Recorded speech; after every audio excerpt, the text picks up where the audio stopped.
ACS বাংলাদেশের শিক্ষার্থীদের পড়াশোনার জন্য সবচাইতে জনপ্রিয় প্ল্যাটফর্ম, লক্ষ লক্ষ শিক্ষার্থীদের আস্থার জায়গা।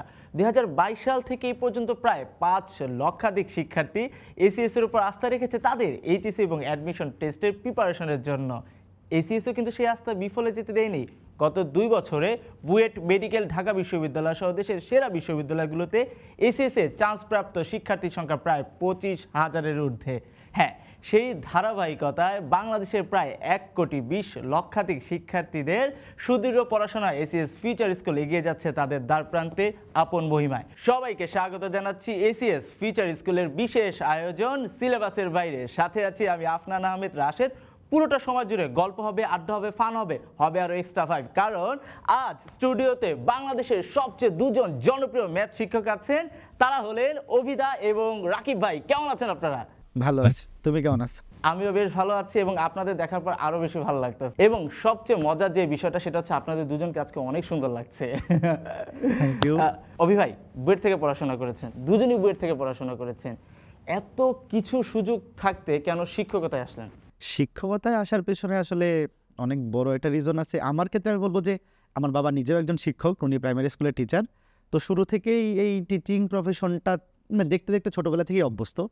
আর বুয়েটে চান্স পাওয়ার পর থেকে আসলে প্রাইভেট টিউশনি মোটামুটি ভালোই করা হয়েছে। তো সেটার মাধ্যমে আসলে টিচিংটাকে ভালো লাগা তখন থেকেই। আর যখন অনলাইনে পড়ানো শুরু করি, যখন এই যে করোনার মধ্যে আমরা ভিডিও বানানো শুরু করি, তখনই মনে হয়েছে যে না, এটা আসলে একটা আলাদা টান কাজ করতো। এবং সেখান থেকে আসলে টিচিং প্রফেশনে মাঝখানে অনেক স্টোরি আছে, সেটা আমরা মাঝখানে হয়তো শেয়ার করি। সেখান থেকে আসলে টিচিং প্রফেশনের দিকে আস্তে আস্তে সুইচ করা। রাকিব ভাইয়ের ক্ষেত্রে? আমার ক্ষেত্রে না, টিচিং আসাটা অনেকটা অ্যাক্সিডেন্টাল। আমি কখনোই ভাবি নাই যে আমি স্টুডেন্টদেরকে পড়াবো, এত মানুষের ভালোবাসা পাবো। আচ্ছা। আমি যখন বুয়েটে চান্স পাই তখন বাসায় গিয়ে টিউশন করাইতাম। তারপর যখন কোভিড আসে তখন হুট করেই অনলাইনে না চলে আসা হয়। অ্যান্ড অনলাইনে চলে আসে যখন আমরা স্টুডেন্টদের ভালোবাসাটা দেখতে পাই, দেখতে পাচ্ছি যে আমার থেকে এত মানুষ এখানে পড়তেছে, রেসপন্স ভালো হচ্ছে, এত মানুষ উপকৃত দিতেছে। ওটা থেকেই না পড়াশোনা মানে মানুষকে পড়ানোর টিচিং এর প্রতি একটা চলে আসে। আর ডিটেলস পরে ওগুলো তো শুনবই। কিন্তু অভি ভাই ছোটবেলার গল্প বলছিলেন, ছোটবেলার গল্পটা শুনতে চাচ্ছি আপনার কাছ থেকে।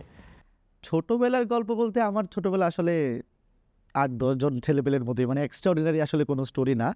আমি গ্রাম থেকে পড়াশোনা করছি। আমার বাড়ি হচ্ছে নেত্রকোনা জেলার পূর্বধলা উপজেলায়। তো ওখানেই আমি বড় হয়েছি এবং আমার স্কুলও ওখান থেকেই পড়াশোনা করা। পূর্বধলা জগৎমণি পাইলট উচ্চ বিদ্যালয় থেকে আমি পড়াশোনা করছি। তো তারপর তো কলেজে ময়মনসিংহে আসা এবং তারপর তো বুয়েটে। বুয়েটের অ্যাডমিশনের প্রিপারেশন বা বুয়েটের ওই অ্যাডমিশনের এক্সপেরিয়েন্সটা কেমন ছিল? এক্সপিরিয়েন্স বলতে পজিটিভ নেগেটিভ বলতে আসলে এক্সপিরিয়েন্স কোন জিনিসটা বলি, বাট ওই টাইমটা আসলে হেক্টিক একটা, মানে অ্যাডমিশন পিরিয়ডের যে সময়টা মোটামুটি এখন স্টুডেন্ট যারা এক্সপিরিয়েন্স করতেছে আমারও মোটামুটি ওই সেম টাইপেরই।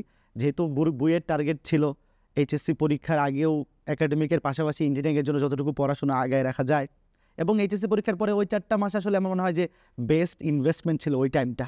যতটা সিরিয়াস ছিলাম ওই টাইমটা, যদি ওই সময় ওইভাবে সিরিয়াসলি পড়াশোনা না করতাম তাহলে হয়তো আজকে বুয়েট নিজের নামের সাথে এই বুয়েটের যেই একটা ইঞ্জিনিয়ারিং ডিগ্রিটা আমি ক্যারি করি সেটা হয়তো তখন আসলে পাওয়া হইতো না। অভি ভাই যেমনটা বলছিলেন, আপনার ছোটবেলার গল্পটা একটু বলতেন যদি। ছোটোবেলার গল্প আসলে আমার ছোটোবেলাটা আমি নিজে এটা ফিল করি যে অনেক সুন্দর ছিল, যেটা 90s কিডদের মধ্যে হয়। আমি নিজেও যেহেতু 90s কিড, তো আমার ছোটোবেলাটা আসলে এই যে ট্রানজিশন পিরিয়ড, যেটা অনলাইনের যে ট্রানজিশনের আগের লাইফটা আমি আসলে এনজয় করে আসছি।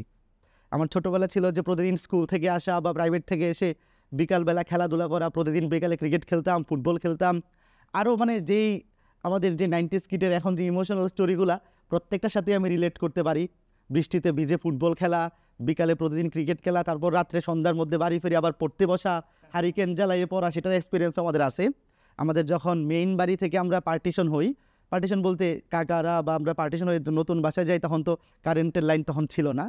তো সেখানে আসলে হারিকেন জ্বালিয়ে সন্ধ্যাবেলায় পড়তে বসা, মানে ওই পুরা ভাইবটা আসলে আমার চাইল্ডহুডে আছে। মানে আপনি কি তার মানে গ্রামে বড় হয়েছেন? হ্যাঁ, আমার এসএসসি পর্যন্ত পুরোটাই আমি একদম নেত্রকোনা জেলার পূর্বধলা উপজেলায় আমার গ্রামের স্কুলে, ওই স্কুলে পড়াশোনা করছি এবং পুরা গ্রামীণ পরিবেশে আমার ছোটবেলাটা কাটছে আসলে। ছোটবেলার কোনো মজার গল্প স্মৃতি আছে? মজার গল্প বলতে স্কুল লাইফটা আসলে আমার খুবই, মানে আমি ফিল করি যে না, আমার লাইফের গোল্ডেন পিরিয়ডটা আমি পার করে আসছি। আমার স্কুল লাইফে প্রতিদিন স্কুলের পরে টিফিন টাইমে ক্রিকেট খেলা, স্কুলের পরে ক্রিকেট খেলা আমরা এরকমও হয়েছে যে এখন এই যে জ্যৈষ্ঠ মাসের যে রোদটা, যেই রোদে এখন আমার মনে হয় যে এখন আমি 10 মিনিট বাইরে দাঁড়ায় থাকতে পারবো না, এখন আমি লিটারালি পারবো না। সেই জ্যৈষ্ঠ মাসের রোদে আমরা টেস্ট খেলা খেলতাম ক্রিকেটে স্কুলের মাঠে, যে স্কুল শুরু হওয়ার আগে 1 ঘন্টা ক্রিকেট ম্যাচ হবে, টিফিন টাইমের মধ্যে আধা ঘন্টা, খেলার পরে আরও 1.5 ঘন্টা, মানে টোটাল ডেইলি 3 ঘন্টা সেশন। ক্রিকেট খেলা যেরকম হয় 6 ঘন্টার সেশন থাকে, তো আমরা সেটা 3 ঘন্টায় 5 ডে ক্রিকেট খেলতাম, টেস্ট খেলতাম এই জ্যৈষ্ঠ মাসের রোদের মধ্যে। 5 দিন? হ্যাঁ 5 দিন। আমরা এ সেকশন 6-এ থাকতে A section versus B section, 7-এও সেম, এবার এইভাবে একদম 6 to 10 মানে প্রতিদিনই থাকতো। যে প্রত্যেক দিন যে স্কুলে থাকে না যে হেডমাস্টার স্যারকে কিন্তু অ্যাপ্লাই করতাম আমরা যে স্যার আজকে 2য় ঘন্টার পরেই খেলার আবেদন, প্লিজ আমাদেরকে খেলতে দেন। তো প্রতিদিনই দেখা যেত যে আমরা যখন 6-এ পড়ি স্যার বলতো যে কী ব্যাপার 6-এর সেকশন বি সেকশন এত খেলা কিসের, এত অ্যাপ্লিকেশন কেন। 7-এও সেম ঘটনা, প্রতিদিনই আমরা 2য় ঘন্টার পরে স্যার ক্রিকেট খেলার আবেদন নিয়ে হাজির হইতাম যে আমাদের ক্রিকেট খেলার সুযোগ দেন। তো মানে আসলে ছোটোবেলাটা খুবই এনজয়েবল ছিল। আমি এখনও মানে যখন স্কুলে যাই আমাদের ফ্রেন্ড সার্কেলে সেই জোনটা এখনও আমরা মোটামুটি গেলে দেখা যায়, সবাইকে তো আসলে এখন পাওয়া যায় না, বাট 80% বা 90% এখনও আমরা যখন কোনো ছুটিতে যাই সেই ছেলেবেলাটাকে রোমন্থন করি। এবং সেই ক্রিকেট খেলা, ফুটবল খেলা প্রত্যেক ঈদে আমাদের এখনও আমাদের স্কুল ফ্রেন্ডদের ক্রিকেট খেলা, ফুটবল খেলার আয়োজন হয়। এবং মানে ওভারঅল আমার আসলে এই যে ফ্রেন্ড সার্কেলটা, এটা আমি সবচেয়ে বেশি মনে করি যে আমার লাইফে একটা গোল্ডেন পিরিয়ড ছিল, এবং এই জিনিসটাকে আমি সবসময় হাইলাইট করি আমার জীবনে। স্কুল লাইফে খেলাধুলার কথা বলছেন, স্কুল লাইফে এমন কোনো ছিল করা কোনো শিক্ষক, ম্যাথের কোনো হ্যাঁ শিক্ষক? অবশ্যই অবশ্যই। না আমার লাইফে ম্যাথে করা শিক্ষক বলবো তো অবশ্যই আসলে ম্যাথ টিচার বলতেই আমার মনে হয় যে হাই স্কুল লেভেলে যারা ম্যাথ পড়ান, একটা হ্যাঁ, লম্বা হ্যাঁ, লাঠি থাকবে, লম্বা লাঠি, এবং ওনারা ছিল সত্যি বলতে। আমি জানি এই ভিডিওটা উনি দেখবেন, কারণ উনি ফেসবুকে আসলে বর্তমানে অ্যাক্টিভ আছেন। স্যার আমার হচ্ছে সুধাংশু স্যার, উনি আমাদের ম্যাথ পড়াইতেন। তো আমার ম্যাথ শিক্ষক হিসেবে আত্মপ্রকাশ করা বা আমার ক্লাস যে স্টুডেন্টরা পছন্দ করে, এর পেছনে ওনারও একটা বড় অবদান আছে। তো উনি আমাদের 9-10-এ যে হায়ার ম্যাথ মানে 8, 9, 10 এই 3টা বছরে কিন্তু হায়ার ম্যাথের মেইন ভিত্তিটা তৈরি হয়। তো আমি 8, 9, 10 ওনার কাছেই ম্যাথ পড়তাম, এবং উনি এত মজা করে পড়াইতেন, একদম বুঝায় যে প্রত্যেকটা জিনিস এটার জন্য কেন এটা নিচ্ছি, এটা এইভাবে করলে কেন ভালো হইতো, সব কিছু বুঝায় পড়াইতেন।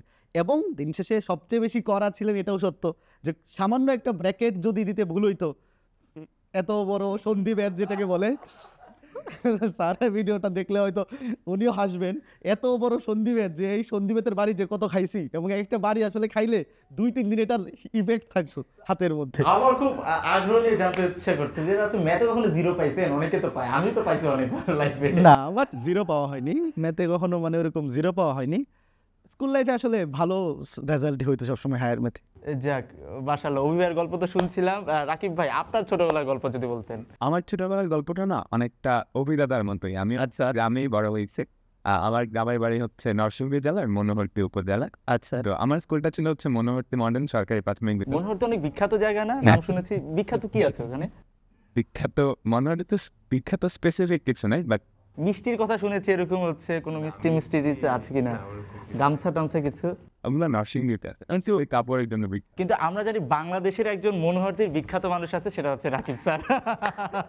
আচ্ছা ওইটাই জানার চেষ্টা করছিলাম, মনোহরদীর বিখ্যাত এখন রাকিব স্যার বা রাকিব ভাই। আর রাকিব ভাই আমি ক্লাস 5 পর্যন্ত আমি গ্রামে বড় হয়েছি। তো আমার ছোটবেলাটা যেরকম ছিল, পড়াশোনা করতাম কিন্তু পড়াশোনার মাঝে মাঝে আমাদের যে খেলাধুলা ওই পার্টটা অনেক বেশি জোরে ছিল। আচ্ছা যে আমাদের এলাকায় একটা কি গ্যাং থাকে না ছোটদের, হ্যাঁ কিশোর গ্যাং। 5 পর্যন্ত ওটা হওয়ার কথা তো শিশু গ্যাং। ও যদি এটাতে ইনক্লুডেড থেকে থাকে ওটা পজিটিভ কিছু। হ্যাঁ রাইট রাইট। এই তোমরা কিন্তু আবার ভুল বুঝছো না, হ্যাঁ হচ্ছে ওটা কিন্তু ওই ধরনের গ্যাং না, না ওই যে পাড়ার গ্যাং, পাড়ার শিশুদের বা বন্ধুদের গ্যাং। ওরা ক্রিকেট খেলে না, রাইট, বাজি খেলতো, ক্রিকেট খেলতো, হ্যাঁ ছোটখাটো মারামারি লাগে। দেখা নিব ছুটির পরে এরকম কিছু। আমাদের যে পাড়ার গ্যাংটা ছিল ওইটার লিড ছিলাম আমি, বাট আমি ওই দিক দিয়েও ছিলাম, আমার পড়াশোনাও ভালো ছিলাম, ওই দিক থেকেও ছিল মানে মানে ওই যে ক্রিকেট খেলার দিক থেকে আমি কিন্তু দাদা বলতে পারবে আচ্ছা হ্যাঁ দাদা আমাদের ওই ক্রিকেট খেলার কথাটা বললো। হ্যাঁ শিওর শিওর শিওর। দাদা শুনি, দাদার মুখ থেকে তুমি শেষ করো পরে আমি ঠিক আছে, আমরা সংযোগে আছি কিন্তু এটা আমি বলবো দাদা ভালো বলতে পারবে। মেইনলি একটা পাড়া ভার্সেস আরেকটা পাড়ায় ক্রিকেট খেলাটা হইতো। আমাদের এখানে ফুটবল অত পপুলার ছিল না, হ্যাঁ। তো ক্রিকেট আমি ভালোই পারতাম, ছোটবেলায় অনেক বেশি পারতাম, এরপর একটু কম খেলা হয়েছে। দাদা বলতে পারবে এখন মোটামুটি ভালোই পারে, তাই না দাদা? অনেক অনেক এত জোরে বল করে, ব্যাটিং করতে ভয় লাগে। হ্যাঁ, অনেক অনেক ভালো পেস বোলার। মানে ছোটবেলায় কেমন ইচ্ছা ছিল যে ক্রিকেটার হবে আনতেন? কার না? ওহো, আচ্ছা। অভিভাবক কি সেম? Same same. সেম হচ্ছে ভাই, তারপরে গল্পটা শুনতে চাচ্ছি। তো আমি যেহেতু ক্রিকেট খেলা ভালো পারতাম, তো আমাদের ওই পাড়ার ক্রিকেটের ক্যাপ্টেন ছিলাম আমি। তো ক্রিকেটের ক্যাপ্টেন মানে ওই গ্যাংটার ক্যাপ্টেন। সো যখন ক্রিকেট খেলায় মারামারি হইতো, এটা তো ঝগড়া, মানে এটা স্বাভাবিক। এসব ওগুলা নিয়েও হইতো। আর তারপর বৃষ্টির দিনে আমরা ফুটবল খেলতাম। তো সে ফুটবল খেলতাম।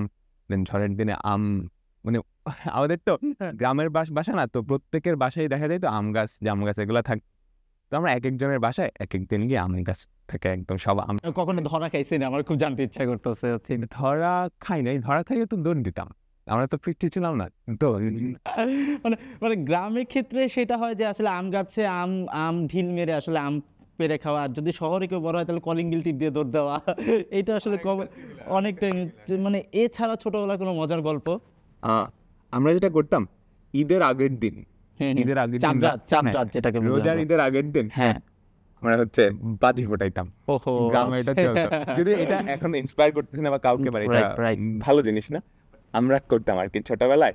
তো এরকম হয়েছে যে ঈদের দিন সকালে আমরা একটা বাসার সামনে গিয়ে বাজি ফুটাইছি, আমাদের পরিচিত, আমাদের নানা হইতো আর কি।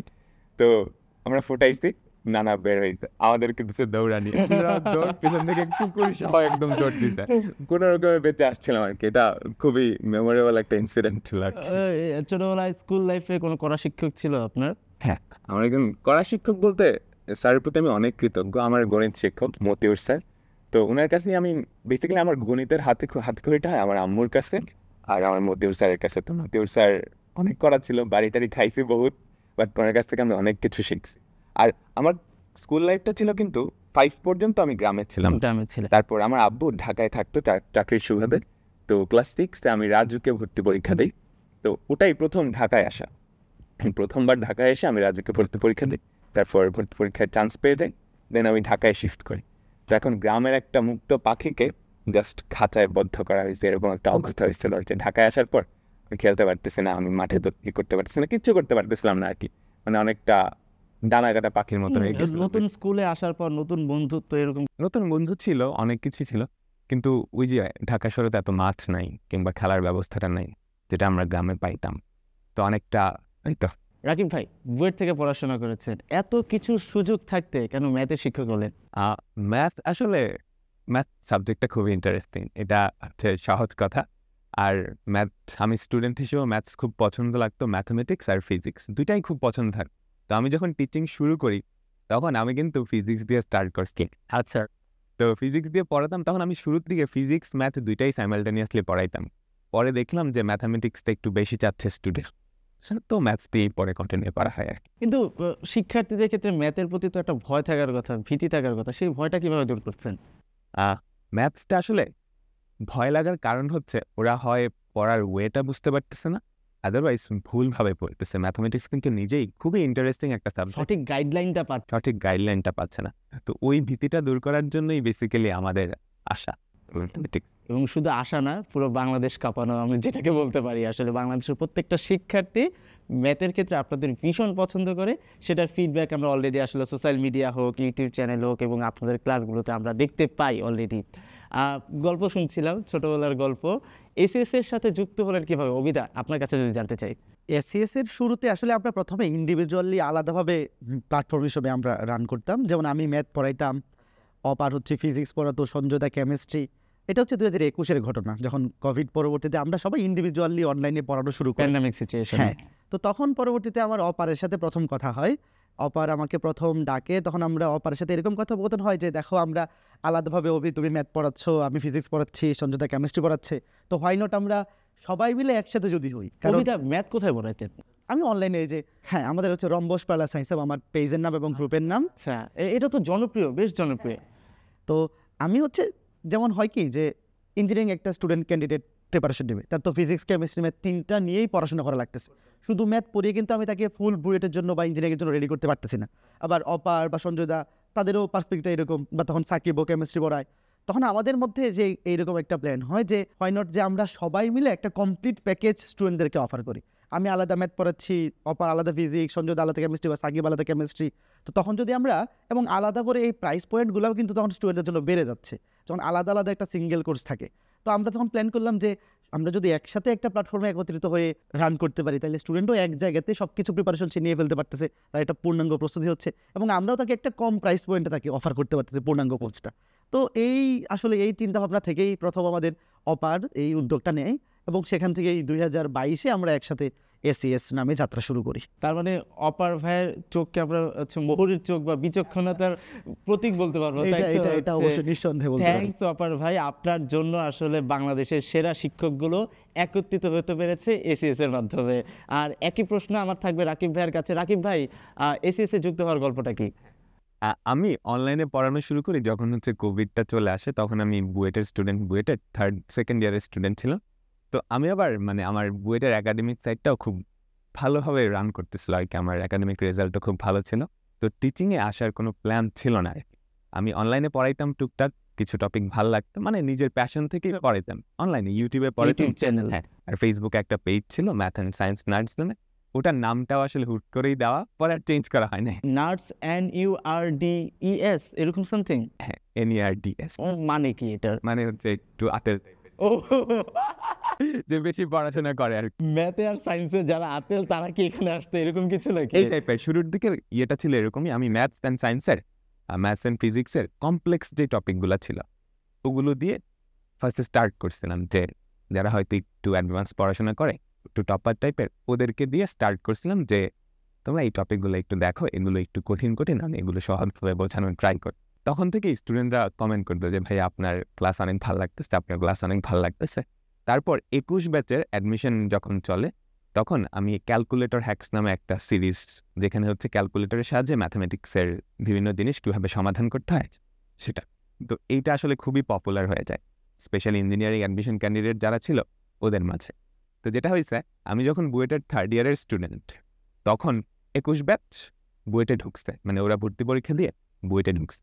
দেখা গেছে ওখানকার প্রায় 70% পিপল, হ্যাঁ 1200-র মধ্যে মোটামুটি 700 থেকে 800 মানুষজন ওই ক্যালকুলেটর হ্যাক্স প্লেলিস্টটা দেখছিল। তো আমি আমাদের ক্যাম্পাসে খুবই পপুলার হয়ে যায়। আমি আমার হল থেকে শুরু করে আমার ভার্সিটির ক্লাস, অডিটোরিয়াম, সব জায়গায় গেলি, ভাইয়া ভাইয়া আপনার ক্লাস করছি, একটা সেলফি তুলি, একটা। তখন না এই ফিলিংটা আসলে বোঝানো যাবে না, ওটা আমার প্রথম ওরকম ফিলিং হচ্ছিল। আমি স্টুডেন্ট, বুয়েটের স্টুডেন্ট, রানিং স্টুডেন্ট, থার্ড ইয়ারের স্টুডেন্ট, তখন ফ্রেশার যারা আসতেছে, ফার্স্ট ইয়ারের স্টুডেন্ট যারা আসতেছে, সবাই আমার স্টুডেন্ট অলমোস্ট। তো আমি তো পুরা আকাশে উঠতেছিলাম অবস্থা। তখন আমি বুঝতে পারলাম যে এটা আসলে কন্টিনিউ করা উচিত, আমি আসলে অনেক মানুষের উপকার করতে পারতেছি। তখন কিন্তু আমার ইচ্ছে ছিল না যে আমি পড়াশোনা ছেড়ে এটা করব, মানুষকে মানে ব্যালেন্স করছিলেন, যে আমি উইকেন্ডে ক্লাস শুট করতেছিলাম আর বাকিটা সময় আমি বুয়েটের সিএসসিতে যা যা দরকার ওই দিকটাই এফোর্ট দিচ্ছিলাম। তো তখন অভিদাদার সাথে আগে থেকেই পরিচয় ছিল, কারণ আমরা ফেসবুকে তো ম্যাথমেটিক্স ভিডিও দিতাম। তো অভিদা শুরু থেকেই আমাকে অনেক অনেক ইন্সপায়ার করে। পূর্ব থেকেই তো আপনারা জনপ্রিয় ছিলেন শিক্ষার্থীদের মাঝে। অভিদাদা আমার ক্লাস দেখে বলতো এটা তোমার ক্লাসগুলো খুব ভালো হয়েছে, মানে অভিদাদার কথা শুনে যে কেউ ইন্সপায়ার্ড হয়ে যাবে। তো উনি যদি ওরকম ইন্সপিরেশন শুরুর দিকে আমাকে না দিত, তাহলে হয়তো আমি ছেড়েও দিতাম আর। তারপর যেটা হয়েছে, আস্তে আস্তে আমার পপুলারিটি বাড়তে থাকে, স্টুডেন্টরা অনেক পছন্দ করতে থাকলো। তখন অভিদাদা আমাকে ডাকে যে রাকিব তুমি তো খুব ভালো করতেছ, এটা ভালো হয় যদি তুমি এসিএস এর সাথে যুক্ত হও। তার মানে এসিএস এর সাথে যুক্ত আগে হয়েছে অভিদাদা, তারপরে হচ্ছে রাকিব ভাই, তারপর হচ্ছে আমি। আচ্ছা, তো আমাকে অভিদাদা অপার ভাই দুইজনই একটা মিটিংয়ে ডাকে, বলে যে 2022 সালের, আমি 2021 সালে আফটার প্যান্ডেমিক, 2022 আফটার প্যান্ডেমিক, 2021 সালে ক্যালকুলেটর হ্যাক্স ওই সিরিজটা নামাইছিলাম। 2022 সালের যে ইঞ্জিনিয়ারিং অ্যাডমিশন কোর্সটা এসিএস থেকে নামে, ওখান থেকে মানে ওখানে অভিদাদা আর অপার ভাই আমাকে বলে যে ওদের জন্য এমসিকিউ ডেডিকেটেড কিছু ক্লাস দেয়। ওটাই আমার প্রথম, মানে আমার কিন্তু ইচ্ছা ছিল, যেদিন আগের দিন রাত্রে অভিদাদা কল দিয়ে বলছে রাকিব তুমি কি যুক্ত হতে চাও, আমি কিন্তু একদম ফার্মলি ডিসিশন নিয়েছিলাম এখন পড়াশোনা করবো, ওই দিক পড়াশোনা করে খুব ভালো রেজাল্ট নিয়ে বেরোবো। এটা আমার ডিসিশন আগের দিন রাত পর্যন্ত ছিল। পরে যখন গিয়ে অপার ভাই আর অভিদাদার সাথে কথা বলে আমার ডিসিশন পরে 180 ডিগ্রি ঘুরে গেছে। 180 ডিগ্রি ঘুরে গেছে হচ্ছে। তার মানে অভিদাদা কিন্তু আসলে অভিদাদার ক্ষেত্রেও কিন্তু মোহরির চোখ বলতে পারি। আসলে আপনাকে পুশ করার ক্ষেত্রে অভিদাদার অনেক অবদান রয়েছে। না, আমার খুব জানতে ইচ্ছা করছে, মানে একটা ছোট্ট একটা বিষয় যে ম্যাথের শিক্ষকরা সাধারণত ইন্ট্রোভার্ট হয়, আপনাদের ক্ষেত্রে কি আপনারা কি ইন্ট্রোভার্ট না এক্সট্রোভার্ট? ইন্ট্রোভার্ট অনেক বেশি। না, আমি এক্সট্রোভার্ট, আমি ইন্ট্রোভার্ট টাইপের না। আমি সবার সাথে মিশতে বা কথাবার্তা বলতে পছন্দ করি। পরিবারে আসলে কি চঞ্চলতাটা কি পরিবারের ক্ষেত্রে ছিল নাকি বাইরে ভেতরে সব জায়গায়? না, সব জায়গাতেই সেম টাইপেরই। পরিবারের মধ্যে যে খুব বেশি একটা ইন্ট্রোভার্ট টাইপের ছিলাম ওরকম না। না, আমার বাসায় যেটা হইতো, ম্যাথ তো আমার আসলে খুব অপছন্দের একটা সাবজেক্ট ছিল। কয়েকটা রিজন আছে, কারণ ম্যাথের জন্য আসলে অনেক মনোযোগ থাকতে হয়। যেহেতু আমি একটু এক্সট্রোভার্ট টাইপের ছিলাম, চঞ্চল ছিলাম। আমার একটা ছোট্ট একটা গল্প আছে। তো সাধারণত মা চিন্তা করে কি যে ছেলে মেয়ে যখন পড়াশোনা করবে, আমি যখন পড়াশোনা করব তখন তিনি আসলে রান্নাঘর থেকে শুনতে পাবে যে কি পড়তেছে না পড়তেছে, চিল্লায় পড়, জোরে পড়, এরকম একটা অবস্থা। তো আমার লাইফে একটা ঘটনা ঘটছে, আমি কি করতেছি, ম্যাথ করতেছি, খুব মনোযোগ দিয়ে ম্যাথ করতেছি। যাই হোক, সামনে ম্যাথ পরীক্ষা, ভালো তো করতে হবে, অন্তত টেইনা পাস তো করতে হবে যেমনি হোক। আসলে ম্যাথ করতেছে, আমি বলতে যাই কি পড়াশোনা করিস? হ্যাঁ, পড়াশোনার তো কোনো শব্দ পাই না, কোনো সারা শব্দ পাইতেছি না। তুই পড়াশোনা করবি, আমি যাতে রান্নাঘর থেকে শুনতে পারি। তা আম্মুকে এই কথা শোনার পর আমি বললাম, আম্মু তুমি রান্না করে যাও, আমি হাতুড়ি দিয়ে এখন অঙ্ক করতেছি। মানে লাইফে এরকম হয়েছে, পড়াশোনার জন্য ছোটবেলা বাবা মার কাছ থেকে বকা খেয়েছেন, মানে এরকম কখনো হয়েছে? রাকিব ভাই, আপনার ক্ষেত্রে? আমি বলতে চাইছি হাতের লেখা। হাতের লেখা? আমার হাতের লেখা বাজে ছিল আর কি, মানে বাংলা হাতের লেখাটা বেশ বাজেই ছিল। তো আমি পরীক্ষায় খুব ভালো নাম্বার পাইতাম ম্যাথামেটিক্স ইয়েতে, বাংলাতে একটু কম আসতো, কিন্তু হাতের লেখা বাজে দেখে আব্বু না খুব, এই তোর হাতের লেখা বাজে, কি কি অবস্থা, মানে এটার জন্য যে কত বকা খাইছি, মাইরও খাইছি, জাস্ট হাতের লেখার জন্য। হাতের লেখার জন্য। অভিদার ক্ষেত্রে? বকা তো বাবা থেকে মায়ের দুইটাই খাওয়া হয়েছে, কারণ ছোটবেলায় আসলে স্কুল লেভেল পর্যন্ত তো জোরে ধরেই পড়ানো লাগতো। নিজে থেকে আইসা বইসা পড়তে গেছি এরকম খুবই কম হইতো। দেখা যেত সন্ধ্যার পরে বাবা ডাইকা ডুইকা জোরে ধরে নিয়ে আইসা পড়াইতে বসতো যে না এই 2 ঘন্টা পড়া লাগবে, আর মায়ের খাওয়া তো অনেক হয়েছে। বাট আমার হাতের লেখা ছোটবেলা থেকে ভালো ছিল। আমি আবার উল্টা, আমি ছোটবেলায় হাতের লেখা অনেক বেশি সুন্দর ছিল। আমার স্কুল লেভেলে হাতের লেখা প্রতিযোগিতায় পুরস্কারও পাইছিলাম। বাট পরে এরকম হয়েছে, আমি হাতের লেখা সুন্দর করতে গিয়ে এত স্লো লিখতাম, যে অনেক স্লো লিখতাম, যে সুন্দর করা লাগবে হাতের লেখা, তখন পরীক্ষায় লিখে শেষ করতে পারতাম না বাংলা, তারপরে সামাজিক বিজ্ঞান এগুলোতে। তারপর একটু ফাস্ট করতে গিয়ে এখন তো হাতের লেখা কেমন আছে স্টুডেন্টরাই রিভিউ দিতে পারবে। আসলে অলরেডি স্টুডেন্টরা জানে, আসলে আমি আর ব্যাখ্যা দিতে চাই আমার না। এরকম হইতো যে বাংলায় যখন সৃজনশীল লিখতে হইতো, আমাদের সময় 6টা সৃজনশীল ছিল, বাংলা, ধর্ম, সামাজিক বিজ্ঞান, যেগুলা 7টা করে ছিল বোধহয়। এখন মনে হয় 7টা, আমাদের সময় 6টা। তো আমি কখনো 6টা লিখে শেষ করতে পারতাম না। পরে দেখলাম যে হাতের লেখা সুন্দর করতে গিয়ে আমি শেষই করতে পারি না, তার চেয়ে বরং একটু খারাপ করে হইলেও শেষ করা তো লাগবে, করতে হবে, কোনোটা বাদ দেওয়া যাবে না। কারণ যত বেশি লেখা যায় তত আসলে নাম্বার পাওয়ার একটা সুযোগ থাকে, শুধুমাত্র বাংলা টাংলার ক্ষেত্রে। ম্যাথের ক্ষেত্রে না, কিন্তু ম্যাথে কিন্তু অঙ্ক সঠিক হতে হয়, ভুল অঙ্ক দেওয়া যায় না। মানে ম্যাথ করার একটা রহস্য আছে। যে আমাকে ছোটবেলায় একজন শিক্ষক জিজ্ঞাসা করেছিল যে আমরা কেন ম্যাথ করি। আমি যদি এই প্রশ্নটা, তখন আমি উত্তর দিতে পারি নাই, তিনি আমাকে বলে যান নাই। আসলে আমি যদি আপনাদের কাছে প্রশ্ন করি, অভি ভাই, যে ম্যাথ কেন করি আমরা? ম্যাথ আমরা করি আসলে, আমাদের প্রথম কথা হচ্ছে, আমি যদি আমার ব্রেনকে শার্প করতে চাই যে কোনো কাজে, আমরা ধরো আমি তুমি করেই বলতেছি, যে কোনো কাজ আমি যদি ভালোভাবে করতে চাই, আমার প্রথমে ব্রেইনটা শার্প আছে কিনা এবং ওই কাজটার জন্য আমার ব্রেন ঠিকমতো ওয়ার্ক করতেছে কিনা, এই জিনিসটা তো আমার দরকার যে কোনো কাজে, এটা বাংলা ইংরেজি কাজ হোক বা যে কোনো কাজ হোক। তো ছোটোবেলা থেকে আমাদের যখন ব্রেইনটা আসলে তৈরি হইতে থাকে, যে আমরা সেটাকে ইউজ কতটুকু করতে পারতেছি সেটার উপর ডিপেন্ড, আমরা নার্চার করতেছি। তো সেটা কিন্তু ম্যাথের বাইরে আসলে অন্য সাবজেক্টগুলো দিয়ে আসলে করা যায় না।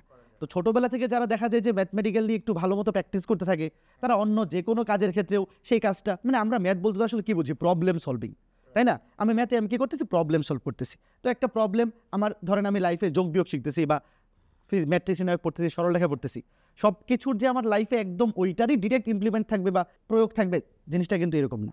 যে আমি ওখানে যে একটা প্রবলেম সলভ করতেছি, আমি হায়ার ম্যাথে 100টা প্রবলেম সলভ করছি, তো এই যে 100টা প্রবলেম সলভ করার ক্যাপাবিলিটি আমার মধ্যে হয়েছে, তাহলে আমি যখন রিয়েল লাইফে কোনো একটা 10টা প্রবলেম ফেস করব, অবশ্যই আমার এই যে ম্যাথের স্কিল বা এই যে প্রবলেম সলভিং স্কিল, এটা আমার লাইফে কাজে লাগবে।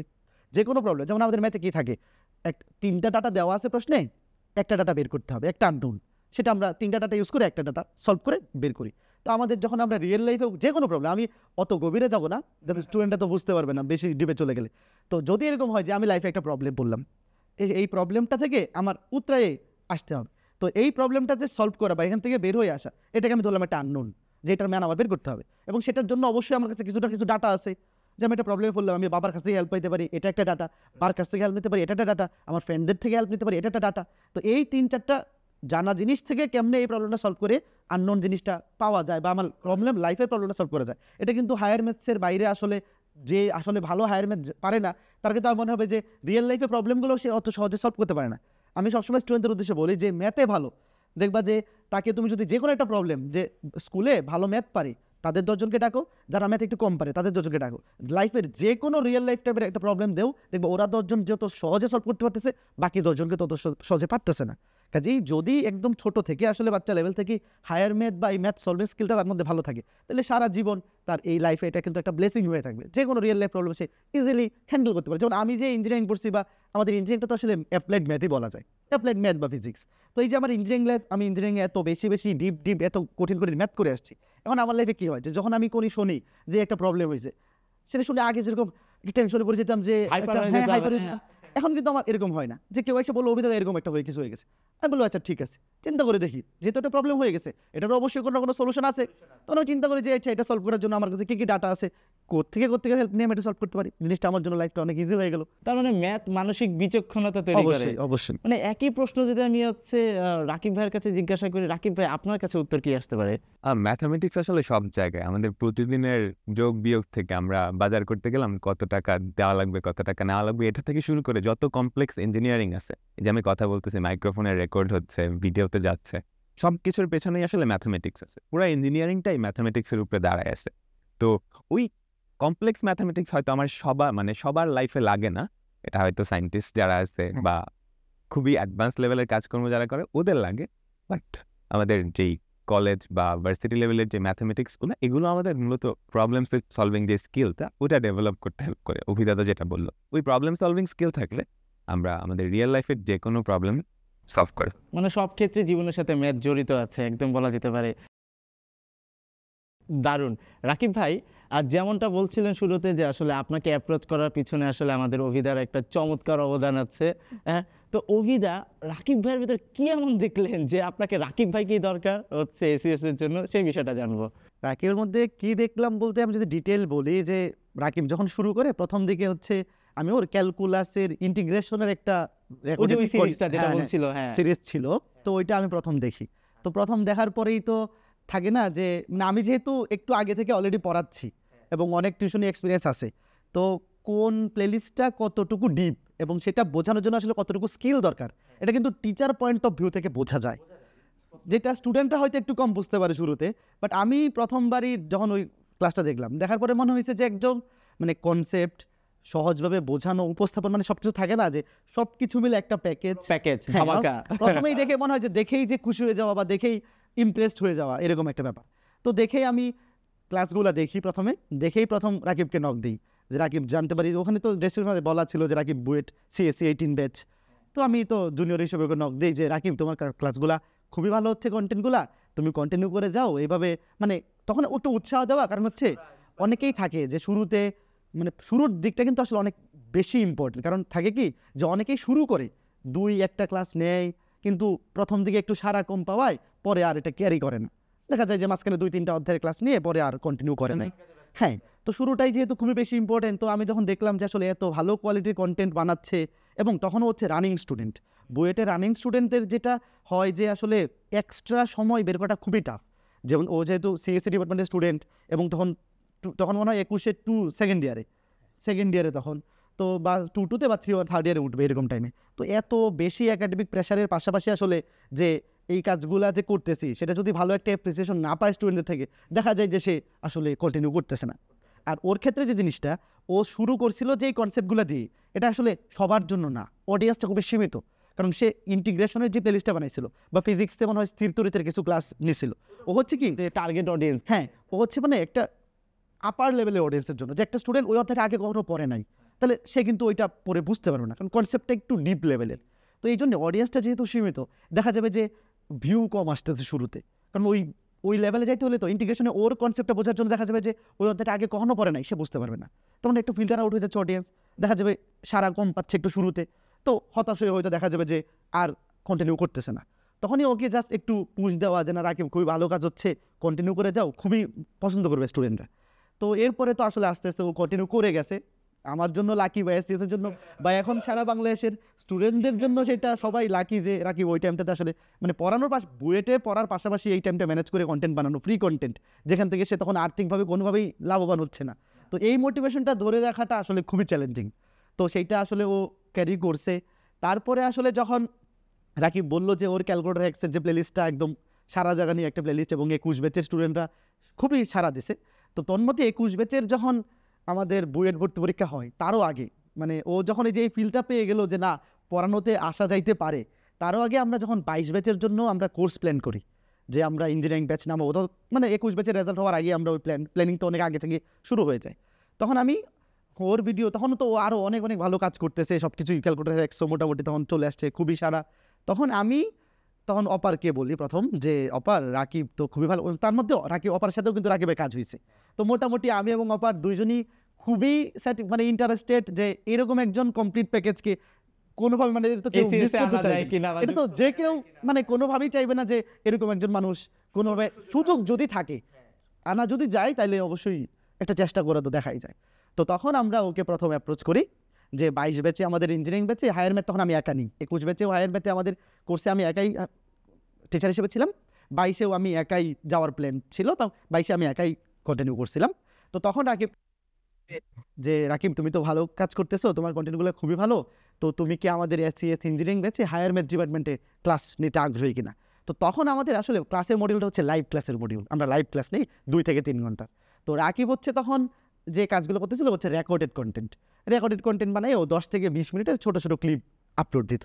তো ওর তখন প্রথমবার হচ্ছে ও রিজেক্ট করে আমাদের অফার, রিজেক্ট করে বলতে এটা আমি জানবো কেন করছে, এটা আমি পরে জানবো। রিজেক্টের কারণ হিসেবে মোটামুটি এটা ও বলছিল যে দাদা আমি তো রানিং স্টুডেন্ট, এখন আমার একটা অনেক হিউজ একটা প্রেশার বুয়েটে আছে, এবং আমি তো আসলে লাইভ ক্লাসের সাথে অভ্যস্ত না, আমি কখনো আগে কোনো কোচিংয়েও কখনো লাইভ ক্লাস নিয়ে নাই, বাসায় বসে পড়াইছি, বাট ওই লাইভ হ্যাঁ অফলাইনে বাসায় স্টুডেন্টদের টিউশনই করাইছি, আমিও করাইছি, ও করাইতো। তো কিন্তু লাইভ ক্লাসের আসলে থাকে না যে আগে যে জিনিসটা এক্সপিরিয়েন্স করি নাই, সেটা সহজ হলেও মনে হয় যে এটা মনে হয় একটা কঠিন কিছু, টাফ জব একটা। তো আর পাশাপাশি বুয়েটের একাডেমিক প্রেশার তো আছেই। ও তখন আমাদেরকে বলে যে না দাদা আমার তো আসলে এইভাবে টিচার হিসেবে আসার কোনো প্ল্যান নাই, বা এইভাবে অনলাইনটাকে ক্যারিয়ার হিসেবে নেওয়ার কোনো প্ল্যান নাই। আমি as a student, as a engineer, আমার সামনে হয়তো আমি এই ইঞ্জিনিয়ার হিসেবেই বা আমার এই পড়াশোনা নিয়েই হয়তো আমি থাকবো, আমার টিচার হিসেবে বা অনলাইন এডুকেশনে আমার টিচার হিসেবে ক্যারিয়ার করার কোনো ইচ্ছা নাই, জাস্ট ফ্রি ক্লাস নিয়েই আসলে আমি এইভাবেই কন্টিনিউ করতে থাকবো। তো তখন আমি আর অপার আসলে আইসা আবার প্ল্যান করি বলতে কি যে রিজেক্টেড হয়েছি, চক্রান্ত না, মানে রিজেক্টেড হয়েছি তার মানে এই না যে হাল ছেড়ে দেওয়া যাবে না, কারণ হচ্ছে মানে আমি আর অপার যেহেতু একটু আগে থেকেই মানে আমরা যেহেতু তখন পাশ করে গেছি, কোভিডের টাইমে আমার এবং অপারের পাশ হয়ে গেছে 2021 সালে আমাদের গ্রাজুয়েশন কমপ্লিট, তখন আমাদের এই জিনিসগুলো নিয়ে এক্সপেরিমেন্ট করার সুযোগটা বেশি।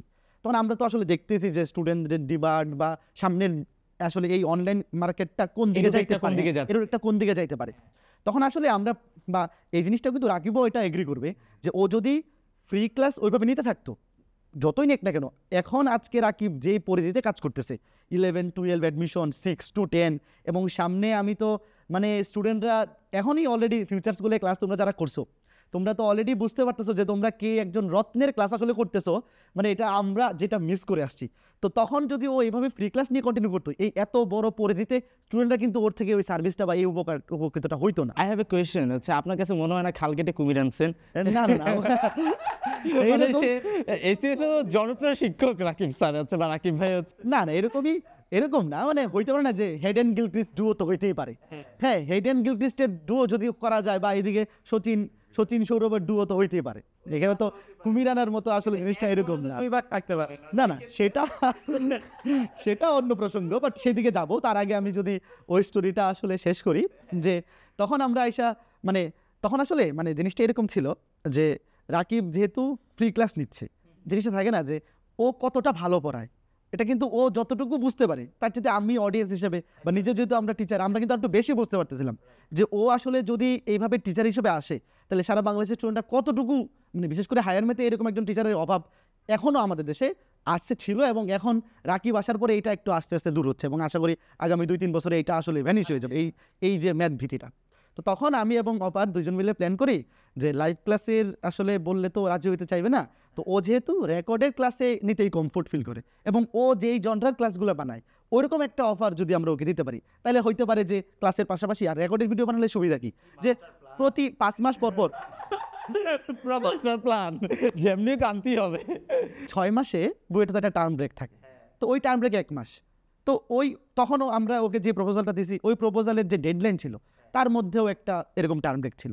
তো ও যদি চায় যে শুধু ওই টার্ম ব্রেকে আমি রেকর্ডের ভিডিওগুলো বানিয়ে ফেলবো, তাহলে ওর একাডেমিক ক্যারিয়ার কোনো হ্যাম্পার হবে না। তখন আমরা এরকম একটা প্ল্যান করি যে রাকিবের সাথে আমরা ফার্দার একবার বসবো, রাকিবকে আমরা পিচ করবো যে 22 ব্যাচে হায়ার ম্যাথের লাইভ ক্লাসে টিচার হিসেবে তোমার থাকা লাগবে না, লাইভ ক্লাস সব আমি নিব, আর তুমি হচ্ছে MCQ ক্লাস নিবা। যে হায়ার ম্যাথে যারা ইঞ্জিনিয়ারিং ক্যান্ডিডেট ওদের হচ্ছে MCQ সলভিং একটা দুর্বলতা থাকে, বেশিরভাগ ভর্তি পরীক্ষায় যেহেতু MCQ তো ওইটাতে স্টুডেন্টদের দুর্বলতা থাইকা যায়, তো স্টুডেন্টরা পছন্দ করে ডেডিকেটেড MCQ ক্লাস হায়ার ম্যাথে। তখন আমরা রাকিবকে আমি আর ওপার আবার ডাকাই যে রাকিব তোমার সাথে আরেকটা ব্যাপারে বসতে চাই, আগের ব্যাপারে না, মানে আগে যেটা অফার করছিলাম ওইটা না, ওইটা বলে তোর আগে থেকে নেগেটিভ হয়ে যাবে যে আবার দাদারা ডাকতেছে। হ্যাঁ, তখন আমি বলছি যে দেখো আমরা তোমার জন্য এরকম একটা প্ল্যান করছি যে তুমি আমাদের 22 ব্যাচের ইঞ্জিনিয়ারিং করছে হায়ার ম্যাথের শুধু MCQ ক্লাস নিবা এবং ওটা রেকর্ডেড ক্লাস। তোমার জন্য আরও 4-5 মাস সময় আছে, এই 4-5 মাস সময়ের মধ্যে তুমি জাস্ট 12টা অধ্যায়ের ক্লাস ডিউরেশন হবে ধরো সর্বোচ্চ 12 ঘন্টা, মানে 12 ঘন্টার একটা অধ্যায় 1 ঘন্টার করে এভারেজ, এটা ফিক্স কিছু না, তোমার যতক্ষণ লাগে, কম বেশি হইতে পারে, মানে পূর্ণ স্বাধীনতা তোমার যে তুমি 12টা অধ্যায়ে কয় ঘন্টা রেকর্ডের ক্লাস দিবা, এর পুরাটা তোমার স্বাধীনতা। তুমি খালি এই 12 ঘন্টা রেকর্ডের ক্লাস তুমি আগামী 4-5 মাসের মধ্যে নিজে যখন সুবিধা তখন রেডি করে আমাদেরকে দিবা, এবং তোমার টাইপিং এন্ডে যত সাপোর্ট লাগে, টেক এন্ডে যত সাপোর্ট লাগে সব কিছু আমরা রেডি করে দেবো। তুমি খালি ওই মানে যতটা তাকে স্বাধীনতা সহজ করা যায়, মানে যতটা টাইনা কাছে আনা যায় টেকনিক্যালি, আসলে plan A plan B plan C যতটা সহজ করে ওকে পিচ করা যায়। কারণ যেহেতু ওর একটা টার্গেট হচ্ছে যে না আমি, আর ওর কিন্তু বুয়েটের CGPA খুবই ভালো রেজাল্ট।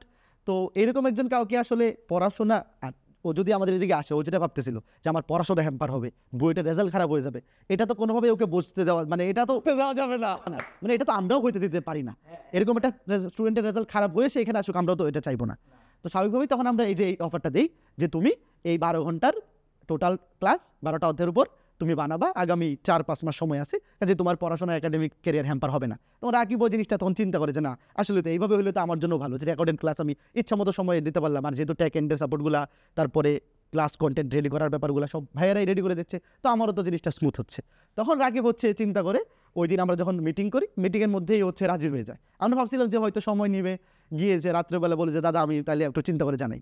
তো রাকিব হচ্ছে ওই মিটিংটাতে মানে খুবই স্মুথলি বলে যে না দাদা এটা তো তাহলে আমার জন্য বেস্ট একটা ওয়ে হয়, যে আমিও স্টুডেন্টদের, আর আমাদের তখন হচ্ছে আমি ওদেরকে তখন ওকে বোঝাই আসলে যে ও যতটুকু ভালো পড়াচ্ছে, আমার খালি টার্গেট ছিল এটাই যে রাকিব যে কতটুকু ভালো পড়াচ্ছে এটা আসলে আমাদের SCS এর চাইতে SCS এ ওর যতটুকু দরকার, মানে আমাদের ফ্র্যাঙ্কলি আমার এবং অপার এটা প্ল্যান ছিল যে SCS এর রাকিবকে যতটুকু দরকার তার চাইতে আমাদের দেশের স্টুডেন্টদের রাকিবকে অনেক বেশি দরকার। যে এই যে রাকিবকে আমরা রাজি করে আসতে পারছি অপার এবং আমি, তখন এরকম একটা কথোপকথন আমাদের মধ্যে হয়েছিল যে আগামী 5-6 বছর পরে রাকিব বাংলাদেশে অনলাইন এডুটেক মানে টিচার হিসেবে এমন একটা পর্যায়ে যাবে যে আমি এবং অপার তখন গর্ব করে বলবো যে এই যে তোমরা রাকিবের মতো একজন টিচারকে ক্লাস পাচ্ছ, তাকে অনলাইনে পড়ার আসার জন্য কে রাজি করেছে জানো? আমরা 2 জন। এটাও আমাদের ক্রেডিট হবে। এই গল্পটাই কিন্তু আজকে সারা বাংলাদেশের শিক্ষার্থীরা অলরেডি জেনে গেছে। এটা আমাদের ক্রেডিট হবে যে রাকিবের মতো একজন মানুষ যে হচ্ছে অনলাইনের থেকে ক্যারিয়ার করার প্ল্যান ছিল না, তাকে আমরা এইটার কনভিন্স করছিলাম, এইটার জন্য স্টুডেন্টরা আমাদেরকে কংগ্রেচুলেশন জানাবে যে না আমরাও একটা খুব ভালো কাজ ওদের জন্য করে দিয়ে গেছি। তো এরই মাধ্যমে তারপর তো রাকিব 22 ব্যাচে আসে। তো ইন দ্য মিন টাইম ওর পড়াশোনা ও সুন্দর মতোই কমপ্লিট করে। তারপরে তো এই যে এখন তো সে গ্রাজুয়েশন কমপ্লিট করলো এবং এখন তো আসলে SCS এর কর্মযোগ্যের হায়ার ম্যাথ অংশের 80%ই রাকিব দেখতেছে। ওই যে খাল কেটে কুমির আনে না কুমির আনে না, মানে জিনিসটা হচ্ছে কি ওই যে বললাম হেডেন গিলক্রিস্ট ডুও, যে একদিকে ধরে খেললাম আমি, একদিকে ধরে খেললাম হেডেন, আর ও হচ্ছে পিটাই গিলক্রিস্টের মতো 40 বলে 70 করে দিয়ে যাচ্ছে।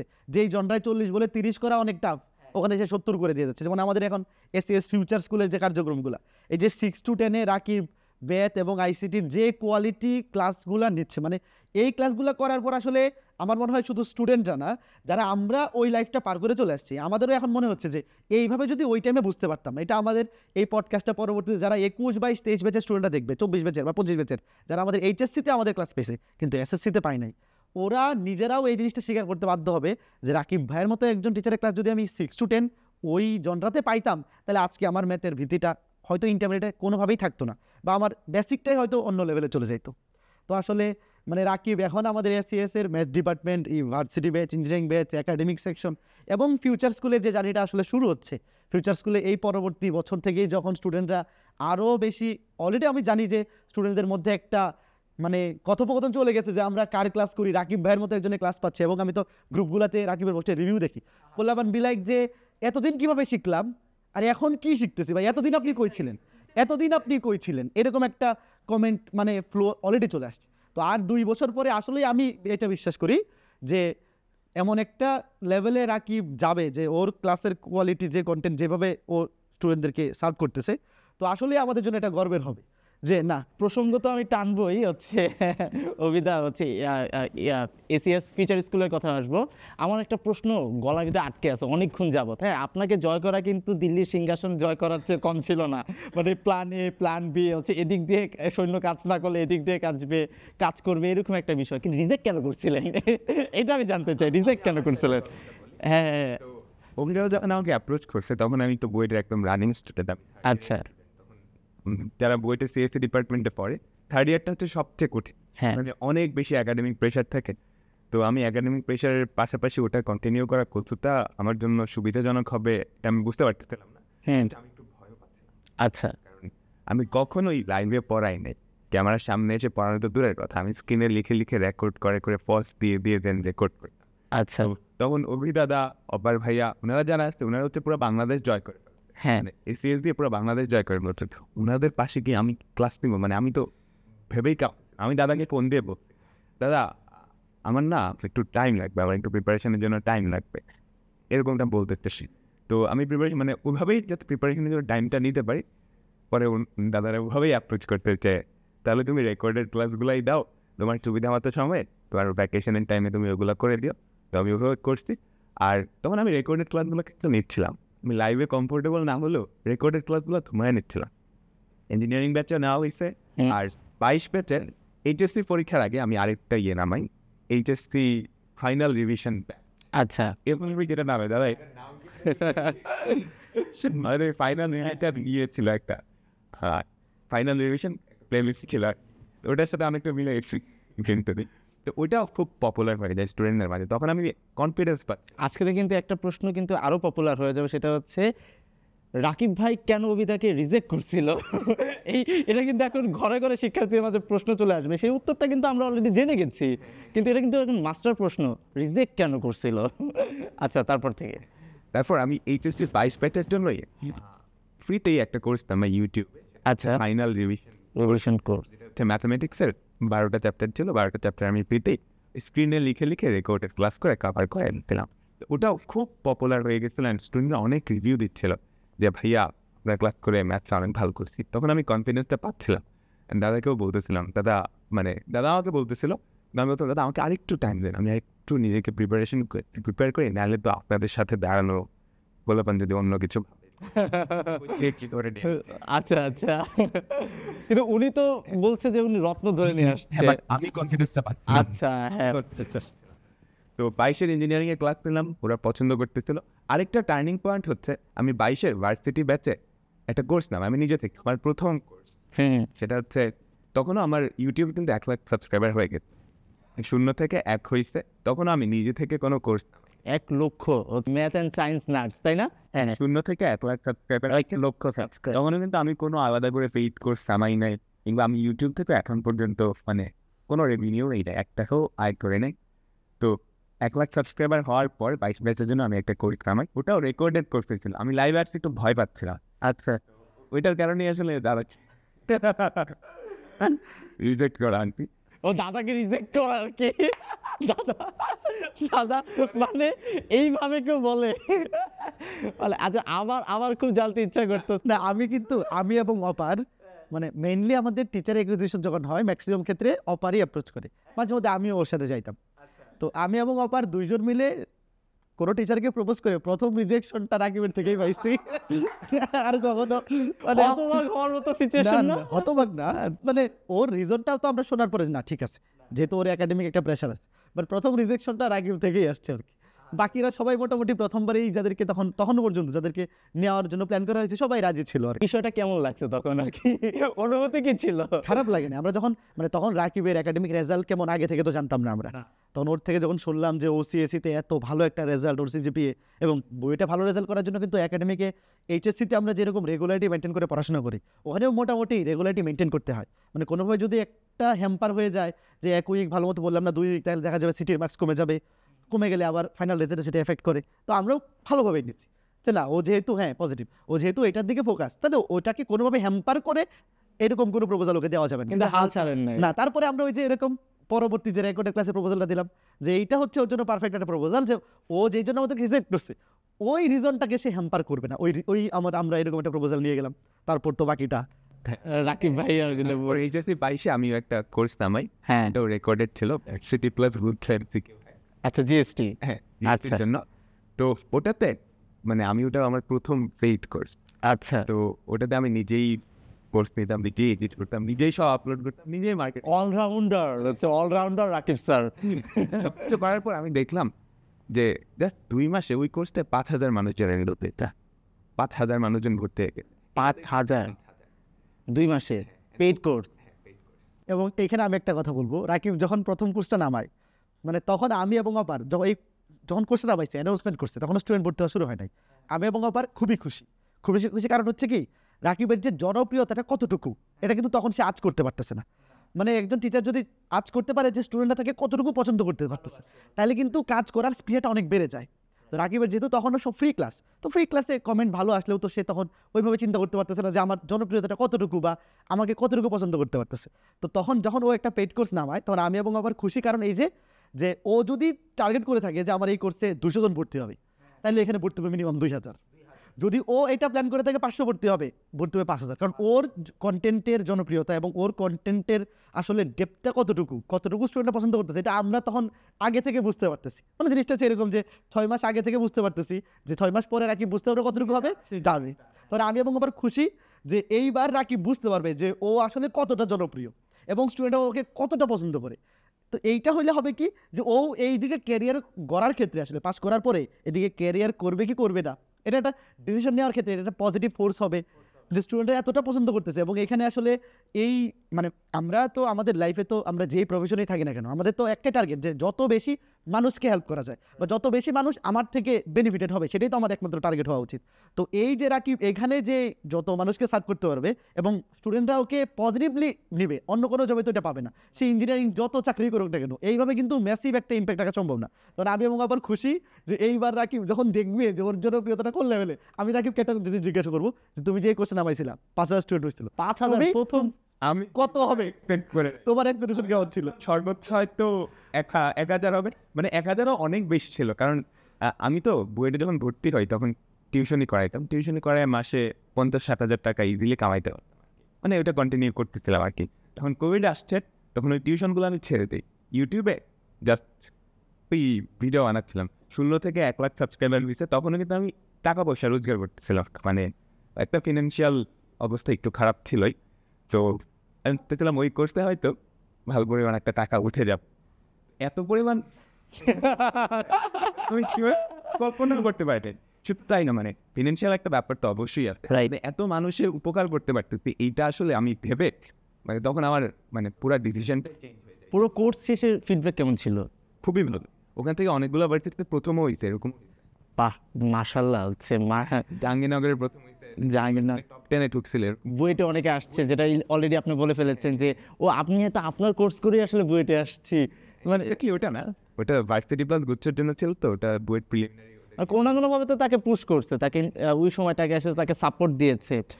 তখন আমার যেটা মাথায় আসলো যে আমি যদি ইঞ্জিনিয়ার করি, ভালো একজন ইঞ্জিনিয়ার হলো, তাই আমি কতটুকু ইম্প্যাক্ট রাখতে পারবো। ধরো আমি একজন গুগলের ইঞ্জিনিয়ার হয়ে খুব ভালো একজন ইঞ্জিনিয়ার হয়ে গেলাম, রাইট। তো আমি যদি গ্রাউন্ড ব্রেকিং কোনো রিসার্চ বা ওই টাইপের কিছু না করতে পারি, তাহলে না আমার ইম্প্যাক্টটা মানুষের লাইফে থাকবে না, বা মানুষজন আমাকে চিনবে না বা ও থ্যাঙ্কস জানাবে না।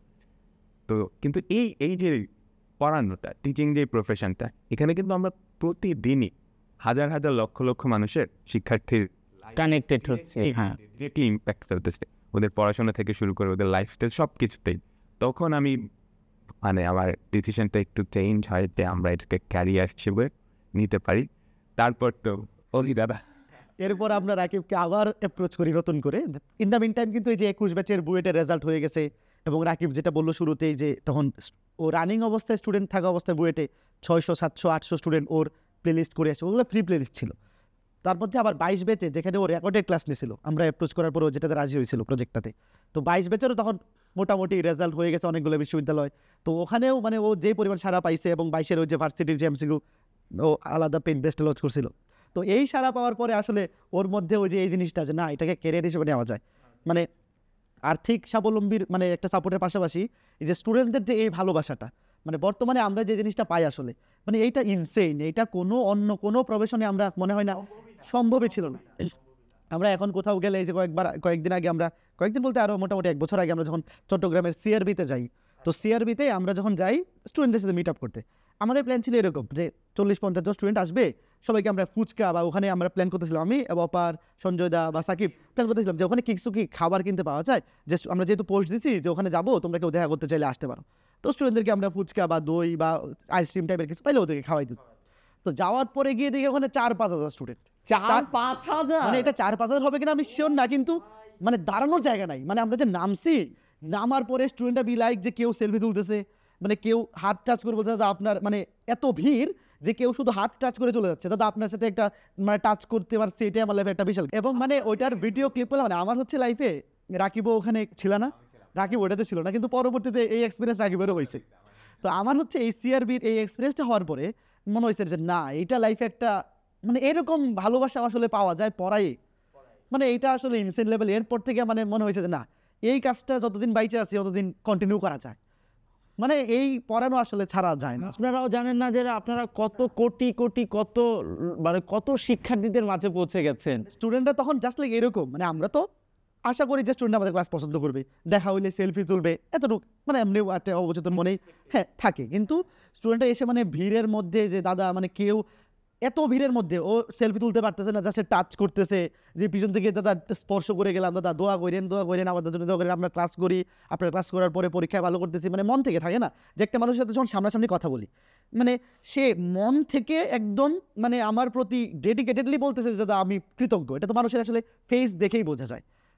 স্টুডেন্টদের যখন আমি কথা বলতেছিলাম দেখতেছিলাম যে মুখগুলা দেখেই মনে হচ্ছিল যে ও 100 একক সন্তুষ্ট আমার প্রতি, ও 200 একক সন্তুষ্ট, 300 একক, মানে হাসি দেখলেই বুঝে বলা যায় কোন না। শিক্ষার্থী কিছু বলছে না, চোখের ভাষায় হ্যাঁ, অনেক মানে কিছু দেখেই মানে এরকম একটা অবস্থা যে আমার তখন মনে হচ্ছিল যে ভাই এইরকম একটা ভালোবাসা এইভাবে যদি পাওয়া যায় একটা প্রফেশন থেকে, মানে সেইটা আসলে মানে অবশ্যই কেরিয়ার হিসেবে নেওয়া যায়।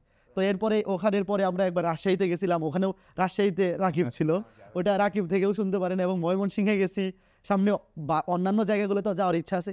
মানে এই জিনিসটা আসলে ইনসেইন লেভেল। আমার মনে হয় যে এটা আসলে সৃষ্টিকর্তা প্রদত্ত একটা আশীর্বাদ আমাদের যারা আমরা অনলাইন এডুকেশন সেক্টরে আসি, যে একই সাথে এখানে আর্থিক একটা স্বাবলম্বিতা এবং এই লেভেলের ইনসেইন ভালোবাসা। তো এরপর থেকে আসলে মানে একটা মোটিভই চেঞ্জ হয়ে গেছে আমার এবং রাকিবেরও। আসলে আশা করি যে রাকিব থেকে যদি এই বিষয়ে দারুণ তো যদি এই অনুভূতিগুলোই আসলে আমি রাকিব ভাইয়ের কাছে জানতে চাই। রাকিব ভাই মানে ওই যে ময়মনসিংহ গিয়েছিলেন, রাজশাহী গিয়েছিলেন, সেই রেসপন্সগুলো কেমন ছিল? ওই রেসপন্সের থেকে আমার যেটা সবচেয়ে বড় ভালো লাগার যেটা অভিদাদারা পায় নাই, অভিদাদারা কিন্তু পায় নাই না। দাদা পাস করে ফেলছিল যখন অনলাইনে চলে আসে, তখন কিন্তু দাদা বুয়েটের কারেন্ট স্টুডেন্ট ছিল না, তো বুয়েটে দাদার থাকা হইতো না। বাট আমি বুয়েটের হলে থাকতাম, শেরে বাংলা হলে। তো শেরে বাংলা হলেই দেখা যেত আমার অনেক স্টুডেন্ট, মানে আমার স্টুডেন্ট আমার হলে থাকতেছে, আচ্ছা আমি যেই হলে থাকতাম আর কি। তো ওরা দেখলেই তো ভাইয়া আপনার ক্লাস করছে, একটা সেলফি তুলি। শুরুর দিকে ওরা অনেক এক্সাইটেড ছিল। এরপরে যখন দেখতেছে ভাইয়া লুঙ্গি পরে করিডোর দিয়ে হাঁটতেছে, তখন তো নরমালাইজ হয়ে গেছে। এটা বেস্ট। বাট ওই ফিলিংটা, শুরুর দিকের ফিলিংটা, মানে ব্রাশ করতে যাচ্ছে, লুঙ্গি পরে ডাইনিং এ যাচ্ছে খাইতে, ওগুলো তো নরমাল হয়ে গেছিল। বাট শুরুর দিকে ওরা ভাইয়ের সাথে কথা বলতে, আমি দেখছি আমি কাঁধে হাত দিয়ে দিচ্ছি, ওরা কাঁপতেছে। আচ্ছা মানে এই ফিলিংটা না বোঝানো সম্ভব, অন্যরকম মানে এত অল্প বয়সে এত মানুষের লাইফে ইম্প্যাক্ট ফেলা, মানে আর কোনো ক্যারিয়ারে এটা সম্ভব কিনা আমি। সেটা তো বুয়েটের গল্প। ওই যে প্রথমবার এসএস এর মানে এতদিন তো এসএস আপনার প্রচুর জনপ্রিয়, সারা বাংলাদেশে আপনার হিউজ স্টুডেন্ট। রাজশাহীতে অফলাইনে যেটা গিয়েছিলেন, যে চা ফুচকা খাওয়ার গল্পটা আর কি, চিটাগাং আমি যাই নাই, কিন্তু রাজশাহীতে যাওয়া হয়েছে। ওখানেও স্টুডেন্ট এরকম, মানে ওখানে তো স্টুডেন্টদের কাছাকাছি যাইতে পারি নাই, কারণ অনেক স্টুডেন্ট ছিল, তো সবার কাছাকাছি যাওয়া সম্ভব হয় নাই। বাট মানে স্টুডেন্টদের ক্রেজটা আসলে দেখার মতো, পুরো এসিএস এর সব টিচারদের জন্যই আচ্ছা আইডল মনে করে সবাইকে। মাশাআল্লাহ, এটা কিন্তু অ্যাচিভমেন্ট। মানে এটা আসলে আপনারা শিক্ষার্থীদের সেই ভাইবটা দিয়েছেন, শিক্ষার্থীরা ফিল করতে পেরেছে যে আমরা হেল্প পেয়েছি, আমরা উপকৃত হয়েছি এবং এই যে ভাইয়ার কাছে আমরা আজীবন কৃতজ্ঞ। সেই ভাইবটা ক্রিয়েট করতে পেরেছেন বিধায় আসলে শিক্ষার্থীরা আপনাদেরকে এইভাবে আসলে রাখছে। মানে সেটা আসলে বাংলাদেশের সকল শিক্ষার্থীদের জন্য বিশাল পাওনা আমার কাছে মনে হচ্ছে। আমি একদম সরাসরি একটা প্রশ্ন চলে যাই, সেটা হচ্ছে যে অনলাইন দিয়ে শুরু করেছিলেন, অনলাইনে যখন শুরু করেছিলেন তখন পড়ানোর বা অনলাইনের ওয়েটা কেমন ছিল, বর্তমানে কি পরিবর্তন এসেছে অনলাইনে সেটা যদি বলতেন। তো শুরু করি, তখন তো সবাই হয় হোয়াইট বোর্ডে পড়াতো বা স্ক্রিন মানে ট্যাবে লিখে লিখে পড়াতো, নাহলে স্ক্রিন রেকর্ড করে করে ওখানে পড়াতো। তো ওই মেথডটা শুরুর দিকে খুবই ভালো ছিল, কিন্তু আস্তে আস্তে যখন সময় বাড়তে থাকে আর টেকনোলজিতে অনেক পরিবর্তন আসে, এখন তো স্মার্ট বোর্ড, ক্যামেরা সব কিছুই অনেক আধুনিক হয়ে গেছে। স্পেস বোর্ড দুটোই আর কি। তো এটা আসলে গ্র্যাজুয়ালি খুব ফাস্ট পরিবর্তন পাচ্ছে। এটা আশা করি এর দিকটা আরও পরিবর্তিত হবে এবং এটা এসিএস এর হাত ধরেই বাংলাদেশে বিশালতা লাভ করবে বা পরিবর্তনটা লাভ করবে আশা করছি। অভি ভাই, অফলাইনের পড়ার কথা বলছিলেন, পড়ানোর কথা বলছিলেন, যে কোনটা এখন মিস করেন, অফলাইন না অনলাইন? না, এখন তো অনলাইনে পড়াচ্ছি, অনলাইনটা তো এখন মিস করার আসলে সুযোগ নেই, বাট না আচ্ছা রানিং করে ফেলা যায়। অভি ভাই, অফলাইনে পড়ানোর কথা বলছিলেন, যে সেটা হচ্ছে যে এই যে অফলাইনে পড়ানোর অভিজ্ঞতা আর অনলাইনে পড়ানোর অভিজ্ঞতা, দুইটার ভিতরে পার্থক্য কোথায়? পার্থক্যটা হচ্ছে আমি তো অফলাইনে বুয়েটে চান্স পাওয়ার পর থেকে বাসায় গিয়ে স্টুডেন্টদের টিউশনি করাইতাম। তো হোম আসলে সামনাসামনি বসে পড়ালো যেটা সুবিধা, যে স্টুডেন্ট আসলে বুঝতেছে কি বুঝতেছে না একটা পড়ানো বোঝানোর পরে জিজ্ঞেস করলে তুমি কি বুঝছো, ফেস দেখেই বুঝে ফেলা যায়। ও যদি বলেও যে বুঝছি কিন্তু আসলে সে বুঝছে কিনা এটা তার চোখ দেখেই বুঝে ফেলা যায়। তো মানে আন্ডারস্ট্যান্ডিংটা ভালো হয়। আর অনলাইনটা এনজয় করতেছি বেশি, কারণ এখানে আসলে যদিও এখানে এই সুবিধাটা আসলে নাই, যে অনলাইনে কিন্তু আমি যদি জিজ্ঞেস করি তুমি বুঝছো কিনা, ওরা কিন্তু ওই যে সামনাসামনি এক্সপ্রেশনটা পাওয়া যায় না। তবে কমেন্টে রেসপন্সটা, এখন আমরা তো ওয়েবসাইটে ক্লাস নিই, আমাদের ক্লাসগুলো এখন বর্তমানে ফেসবুকে লাইভ হয় এবং ওয়েবসাইটেও লাইভ হয়। তো ফেসবুকের কমেন্টগুলো একটু ডিলে হয় আসতে, 7 সেকেন্ড বা 8 সেকেন্ড পরে আসে, কিন্তু আমাদের ওয়েবসাইটে একদম রিয়েল টাইম কমেন্ট। তো আমি যখন জিজ্ঞেস করি যে তুমি বুঝছো, তখন সাথে সাথে যখন 10-12টা কমেন্ট জি জি ভাই বুঝছি বুঝছি বুঝছি, তখন মানে ওই স্যাটিসফ্যাকশনটা চলে আসে। আর অনলাইনে আসলে অফলাইনে যেটা হয়তো যে একসাথে আসলে ব্যাচ করে পড়াইলে সর্বোচ্চ 3-4 জনের বেশি তো পড়াইতে পারতাম না। এখন আসলে আমাদের দেখা যায় ভার্সিটি ব্যাচে বা আমাদের এফআরবি ব্যাচে বা একাডেমিক ব্যাচে একসাথে আমাদের ক্লাসে স্টুডেন্ট আছে একটা ক্লাস 15 থেকে 20,000। মানে যেখানে আগে আমি 1-2 জন করে 3 জন করে পড়াইতাম, এখন আমি চিন্তা করি যে আমি এখন আগে একজনের জন্য যতটুকু ডেলিভারি দিতাম বা যতটুকু ইফোর্ট দিতাম, এখন যেহেতু এই ক্লাসটা 20,000 স্টুডেন্ট দেখবে, যে আমার যে প্রিপারেশনটা একটা ক্লাস নেওয়ার জন্য যে প্রিপারেশন, যে ইফোর্ট, যে কন্টেন্ট, সেটা আমার 20,000 গুণ বেশি হওয়া উচিত। তো ওইভাবেই আসলে প্ল্যান করে আমরা আমাদের কন্টেন্টগুলো সাজাই এবং ক্লাসে আমরা ওইভাবেই ডেলিভার করি, যাতে একদম ম্যাক্সিমাম এফিসিয়েন্টলি লেকচারগুলো ডেলিভার করতে পারি এবং স্টুডেন্টরা যাতে মানে এরকম হয় না যে অফলাইনে যে স্টুডেন্ট আমাকে একটা জিনিস বুঝতে না পারলে সামনাসামনি কমেন্ট জিজ্ঞেস করে যে এটা বুঝি নাই, তো এখানে তো এই সুযোগটা নাই। তো আমি নিজেই আমাকে এইভাবে চিন্তা করি যে এই ম্যাথটা করাইতে গেলে স্টুডেন্ট থেকে কী কী প্রশ্ন আসতে পারতো, যে কোন কোন জায়গায় সে বুঝতে নাও পারে, সে হয়তো অনেক সময় কমেন্টে বলতে পারে না বা অনেক সময় সব কমেন্ট তো করা সম্ভব হয় না। তো আমি নিজেই চিন্তা করি একটা ম্যাথ যখন পড়াইতে যাই যে এই ম্যাথের মধ্যে কোন 2টা স্টেপে বা কোন জায়গাটায় বুঝতে প্রবলেম হইতে পারে অনেকের, তখন এটা নিজে থেকেই আমি এটা বুঝাই দিই, যেটা কি বুঝছো, দেখো তো এই জায়গাটা কিন্তু ইম্পর্টেন্ট, এই জায়গাটা এইভাবে তা বুঝে থাকলে আরেকবার একটু দেখো। মানে স্টুডেন্ট যে জিনিসটা নর্মালি অফলাইনে কমেন্ট করতো যে এই জিনিসটা আমি বুঝতে পারতেছি না, এটা আমি অনলাইনে ওদের হয়েই জিনিসটাকে বুঝাই দিই, যাতে ম্যাক্সিমাম স্টুডেন্ট মানে কোনো প্রশ্ন তার করার জায়গাটাই না থাকে, আগে থেকেই সে অ্যান্সারটা পেয়ে যাচ্ছে, পুরো ক্লাসটা করলে পেয়ে যাচ্ছে। আর শিক্ষার্থীদের হয়ে আমি একটা প্রশ্ন ছড়ে দিতে যাচ্ছি আপনাদের দুজনকেই, সেটি হচ্ছে যে আপনাদের দুজনকে কি একসাথে কোনো ক্লাসে দেখা যাবে, এসিএস এর কোনো কোনো বিশেষ কোনো সেশনে? এটা কবে পাচ্ছি আমরা? এটা তো ইজিলি পসিবল, সামনে প্ল্যান করা যায় নাকি যে একটা ক্লাস 2 জন একসাথে নিলাম, 2 জন দাঁড়াই, আর আমাদের তো এখন যে ওয়াইড অ্যাঙ্গেল ক্যামেরা অনেক বড় স্পেসেও দেওয়া possible. something going to be blast আচ্ছা, মানে আরেকটা আমার একটা অভিজ্ঞতা আছে, মানে আমি একবার ট্রাই করেছিলাম আসলে অফলাইনে পড়ানোর জন্য পুরান ঢাকায়। তো আমি পুরান ঢাকায় গিয়েছি, পুরান ঢাকায় যাওয়ার পর চিন্তা করলাম বাচ্চা একটা ছেলে 6-এ পড়ে, প্রথম দিন তো ওকে আসলে অনেক পড়ানো টড়ানো, চাপ বা মারবো বকবে এরকম তো কিছু বলা যাবে না, ওর আইকিউ টেস্টটা আমি আসলে নেওয়ার চেষ্টা করেছি। তো আমি বললাম আচ্ছা তোমাকে আজকে পড়াবো না, তোমাকে কিছু জেনারেল কোয়েশ্চেন জিজ্ঞাসা করি।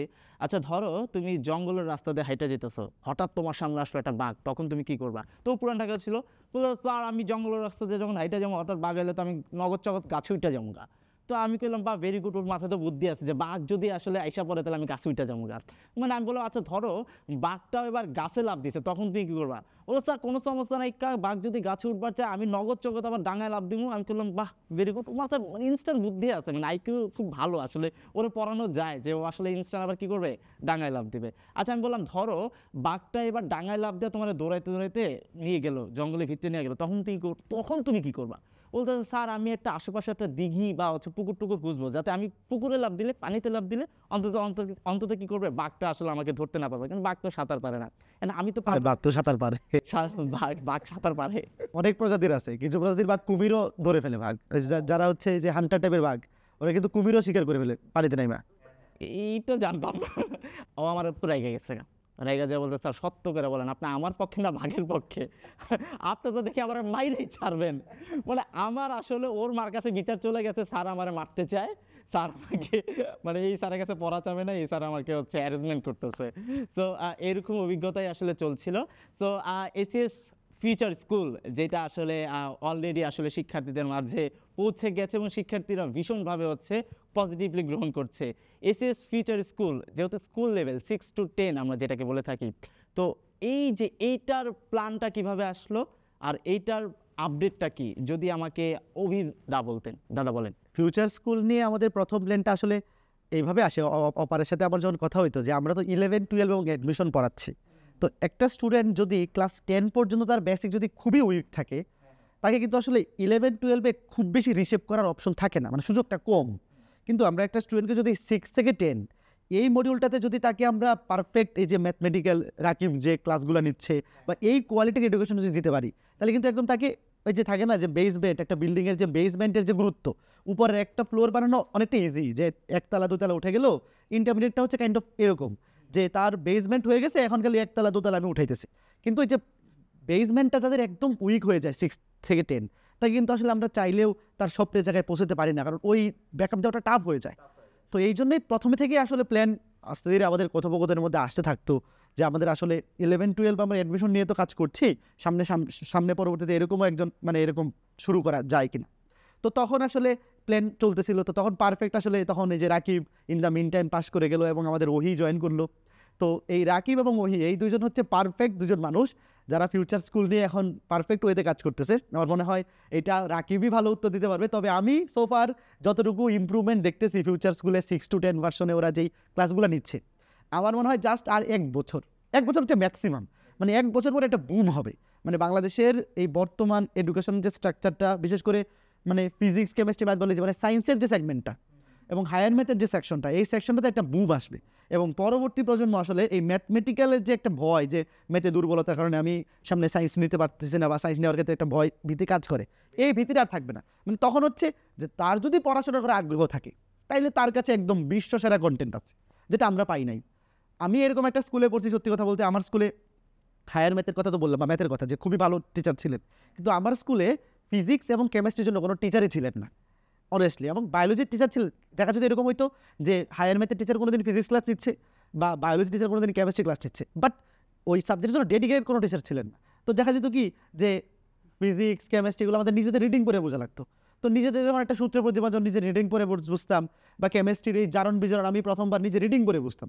তো নিজে রিডিং করে বুঝলে তো আসলে এই জিনিসটা এতটা আকর্ষণীয়, এত মজার যে এটা না হয়ে এইটা হলে কী হয়, বা ফিজিক্সের এই যে বাস্তবিক প্রয়োগগুলো, এটা তো ফিল করতে পারতাম। তখন দেখা যেত কি যে ফিজিক্সের প্রতি বা কেমিস্ট্রির প্রতি আলাদা একটা ভালো লাগা কোনো ক্রিয়েট হতো না। নাম্বার নিজে নিজে পরে তো তুলে ফেলতে পারতাম মোটামুটি বা চেষ্টা করে, কিন্তু ওই ফিলিংটা কিন্তু আসতো না। এই জন্যই দেখা যেত যে পরবর্তীতে ইন্টারমিডিয়েটে কোপ আপ করতে একটু কষ্ট হইতো।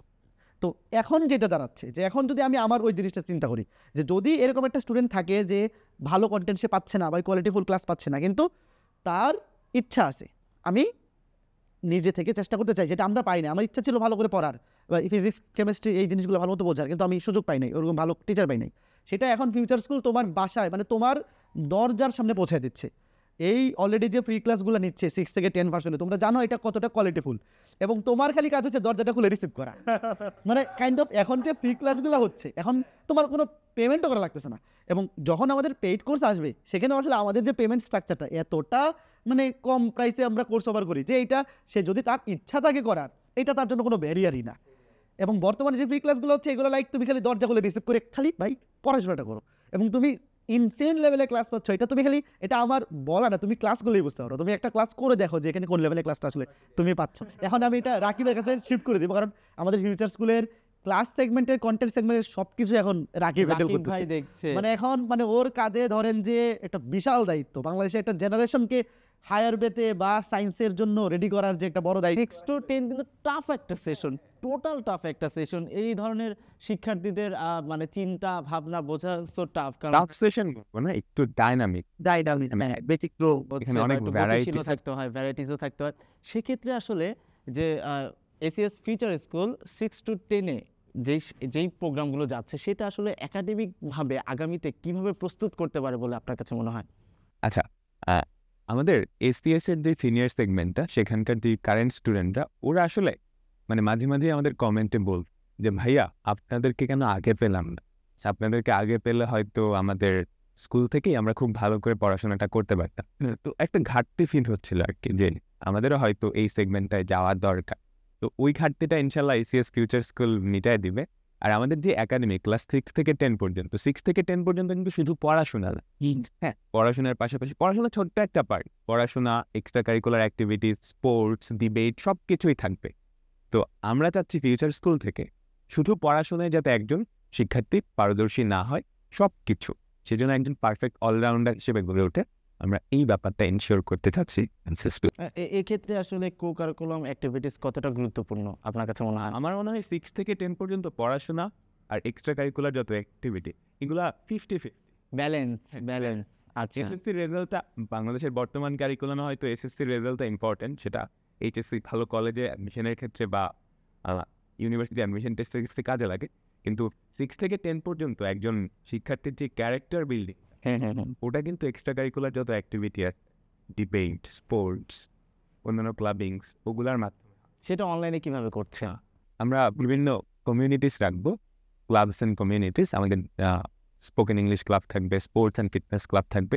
এগুলোর মাধ্যমে ওদেরকে বাসায় বসে কিভাবে স্পোকেন ইংলিশ প্র্যাকটিস করা যায় কিংবা স্পোর্টস অ্যান্ড ফিটনেসের জন্য কী কী করা যায়, আমরা এগুলো গাইড করি। মানে এক্ষেত্রে তো অভিভাবকদের একটা সহায়তা ভীষণভাবে প্রয়োজন, কারণ 6 to 10 যেই লেভেলটা আমরা চিন্তা করছি, তারা আসলে যেমন হায়ার লেভেলে যেই শিক্ষার্থীরা, তারা আসলে তাদের ফিডব্যাকটা দিতে পারে, তাদের সমস্যাগুলো জানাতে পারে, কমেন্টে হোক আর যেভাবেই হোক না কিন্তু সেক্ষেত্রে 6 to 10 যে লেভেলের শিক্ষার্থীরা, তাদের থেকে আপনারা কিভাবে আসলে কমেন্ট বা তাদের থেকে কিভাবে হ্যাঁ, আপনারা? এখানে আসলে অভিভাবকদের হেল্পটাও লাগবে।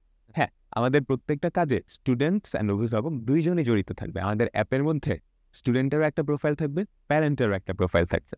তো প্যারেন্ট স্টুডেন্ট কী কী করতেছে, ওর যাবতীয় সমস্ত অ্যাক্টিভিটি দেখতে পারে। তো ক্লাস 6 থেকে 8 স্পেশালি, ওরা তো অনেকটা বাচ্চা, তো হ্যাঁ ওদেরকে গাইড করার জন্য প্যারেন্টটাও অ্যাক্টিভলি হেল্প করা লাগবে। আমরা এক্সপেক্ট করবো যে আমাদের প্যারেন্টরাও যাতে, শুধু স্টুডেন্টরা টাস্ক থাকবে, শুধু মানে অভিভাবকদেরও বিভিন্ন টাস্ক থাকবে আসলে। আমরা স্টুডেন্টস অ্যান্ড গার্ডিয়ানস সবাইকে একসাথে কম্বাইন এই প্রোগ্রাম। আর রাকিব ভাই, 6 to 10 যে স্কুল লেভেলে যেটা কথা বলছেন, সেটা তো আসলে একদমই ছোট একটা বয়স। সেক্ষেত্রে গার্ডিয়ানদের একটা মনিটরিং এর ব্যাপার থাকে, প্রোগ্রেসের আপডেট জানার একটা বিষয় থাকে। সেক্ষেত্রে ফিউচার স্কুল কিভাবে কাজ করবে? এই কথাটা মাথায় রেখে আমরা আমাদের পুরো একাডেমিক প্রোগ্রামটা সাজাইছি। তো আমাদের অ্যাপে শুধুমাত্র স্টুডেন্ট না, একটা প্যারেন্ট প্রোফাইল। আচ্ছা, প্যারেন্টের প্রোফাইলে গিয়ে একজন গার্ডিয়ান তার সন্তান কখন ক্লাসে ঢুকতেছে, তার পরীক্ষার রেজাল্ট কিরকম, সে কী কী এক্সট্রা কারিকুলার অ্যাক্টিভিটি করতেছে, সব কিছু দেখতে হবে একটা ড্যাশবোর্ডের মতো করে। তো ওই ব্যাপারটা মানে আমাদের অ্যাপের মাধ্যমেই এনজয় গার্ডিয়ান তার সন্তানের একদম কমপ্লিট খোঁজখবর রাখতে। চমৎকার। কিন্তু সেটা তো জানলাম, কিন্তু এই যে অভিভাবকদের রিচ করা কিংবা শিক্ষার্থীদের রিচ করা, সেই ওইটা কি? অলরেডি কিন্তু ক্লাস 6 থেকে 10 প্রায় 50,000 শিক্ষার্থী আমাদের সাথে যুক্ত হয়ে গেছে। বাহ, এই হিউজ একটা অডিয়েন্স। এটা আসলে আসছে হচ্ছে তাদের সিনিয়র যে ভাইয়াপুরা, ওরা ওদের জুনিয়রদেরকে সাজেস্ট করে, বলছে যে এনসিএস যারা অলরেডি উপকৃত হয়েছে। যেহেতু উপকৃত হয়েছে, তাহলে ওরা জুনিয়র যে ছোট ভাইয়াপুরা আছে, ওদেরকেও সাজেস্ট করে। তার মানে এই ওয়েতে আসলে যাচ্ছে আসলে অলরেডি। আসলে তোমরা যারা এসিএস এর সিনিয়র শিক্ষার্থীরা যারা আছো, তারা কিন্তু তোমাদের ছোট্ট ভাই বোন যারা আছো, তাদের কাছে পৌঁছানোর দায়িত্ব কিন্তু তোমাদের। এই দায়িত্ব কিন্তু এসিএস থেকে তোমাদের অলরেডি দেওয়া হয়ে গেছে। যাই হোক, আমার ছোট্ট একটা প্রশ্ন আছে, সেটা হচ্ছে বর্তমানে আপনাদের দুজনের মধ্যে যে ডুটা, সেটা একটু জানবো। আমি অভিভাবকের কাছ থেকে জানতে চাচ্ছি। ডুও বলতে এখন তো আসলে রাকিবের মতো একজন মানুষকে ম্যানেজ করা ইজ লাইক মানে সবচেয়ে ইজিয়েস্ট থিং। মানে এই ক্ষেত্রে অবশ্য একটা প্রেশারও আছে। হ্যাঁ, কুল হেডেড বলতে কি মানে রাকিব হচ্ছে এরকম একটা মানুষ যে আমি যদি ওকে যাই বলবো, মানে আমি জানি যে আগে থেকেই যে ওকে আমি যদি বলি রাকিব এটা করতে হবে, রাকিব বলবে ঠিক আছে, যদি বলি ওইটা করতে হবে বলে ঠিক আছে। তো এরকম একটা মানুষ, ধরেন যে ক্লাস ডিস্ট্রিবিউশন, আমাদের তো মেইনলি ডিসকাশনগুলো যে কীভাবে পড়াবো, কে কোন অধ্যায় নিবে, এইগুলাই আসলে বেশি হয় বা পড়ানো নিয়েই কাজ হয়। তো আমি আগে থেকেই জানি যে রাকিবকে আমি যেইটা বলবো সে এইটাতেই হা বলে দিবে। তো এরকম একজন মানুষ হলে কিন্তু প্রেশারটা আমার উপর বেশি, যে আমার আগে থেকে সব কিছু রেডি করে চিন্তা ভাবনা করতে হয় যে আমি যখন ওকে একটা কিছু বলি আগে ওর জায়গা থেকে চিন্তা করে দেখি যে ও যে এই মানুষটা যেহেতু এতটা বিনয়ী যে না দাদা এটা বলতেছে তাহলে আচ্ছা এটা না করা যাবে না, এটা রাজি হয়ে যাই। তো আসলে আমার দিক থেকেও জিনিসটা একটু ভালো মতো ক্যালকুলেশন করে চিন্তা ভাবনা করে ওকে পেজ করা লাগে। কাজে এখানে আসলে রাকিব ভাইয়ের ভার্সনটা কি, রাকিব ভাইয়ের মুখ থেকে শুনি। রাকিব ভাই আসলে ওইভাবেই দেয় যে আমাকে হ্যাঁ বলতেই হবে, অপশনই থাকে না।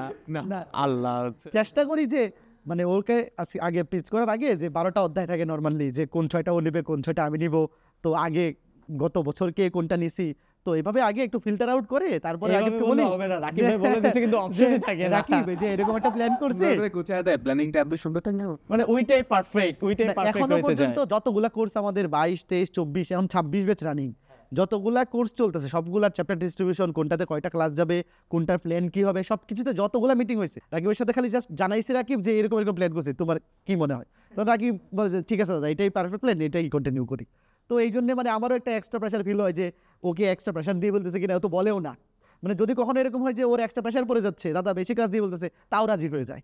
তো এটা তো আমার জন্য একটা মানে চিন্তার বিষয় যে এরকম একটা বিনয়ী মানুষকে যখন একটা কাজ দিব তখন আবার চিন্তা ভাবনা করে মানে একটা বেশি আসলে কখনো pressure হয়ে reject যায়। করে দেয়। না রিজেক্ট তো প্রথমবারই করছিল, রিজেকশনেরটা প্রথমবারই, এরপরে যে রাজি হলো এরপরে আর ঠিক কোনো- হতে পারে না দাদা।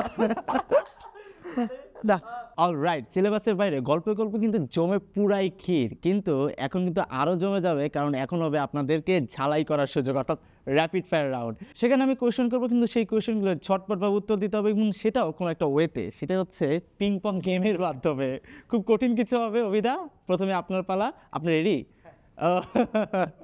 হ্যাঁ, মাথায় রাখতে হবে কিন্তু পড়া কিন্তু যাবে না। হ্যাঁ, মনোযোগ কিন্তু দূরে রাখতে হবে। আগেই বলেছেন ম্যাথ কিন্তু কি কাজ করে, মনোযোগ ধরে রাখতে কাজ করে। আচ্ছা, আমি কি শুরু করছি? না, এটা কি short answer just? Short answer, হ্যাঁ। আমি যাচ্ছি একটা একটা করে প্রশ্ন, হ্যাঁ প্রশ্ন করবো, তো একটা একটা করে উত্তর দিবে। ওকে, যাচ্ছি তাহলে আমি। হ্যাঁ, ওকে। আপনি যখন শিক্ষার্থী ছিলেন তখন কোন সাবজেক্টে সবচেয়ে বেশি অপছন্দ করতেন? বাংলা ব্যাকরণ। বাংলাদেশের বর্তমান এডুকেশন সিস্টেম থেকে কোন জিনিসটা পরিবর্তন করতে চান? এক্সাম সিস্টেমটা একটু চেঞ্জ করা দরকার।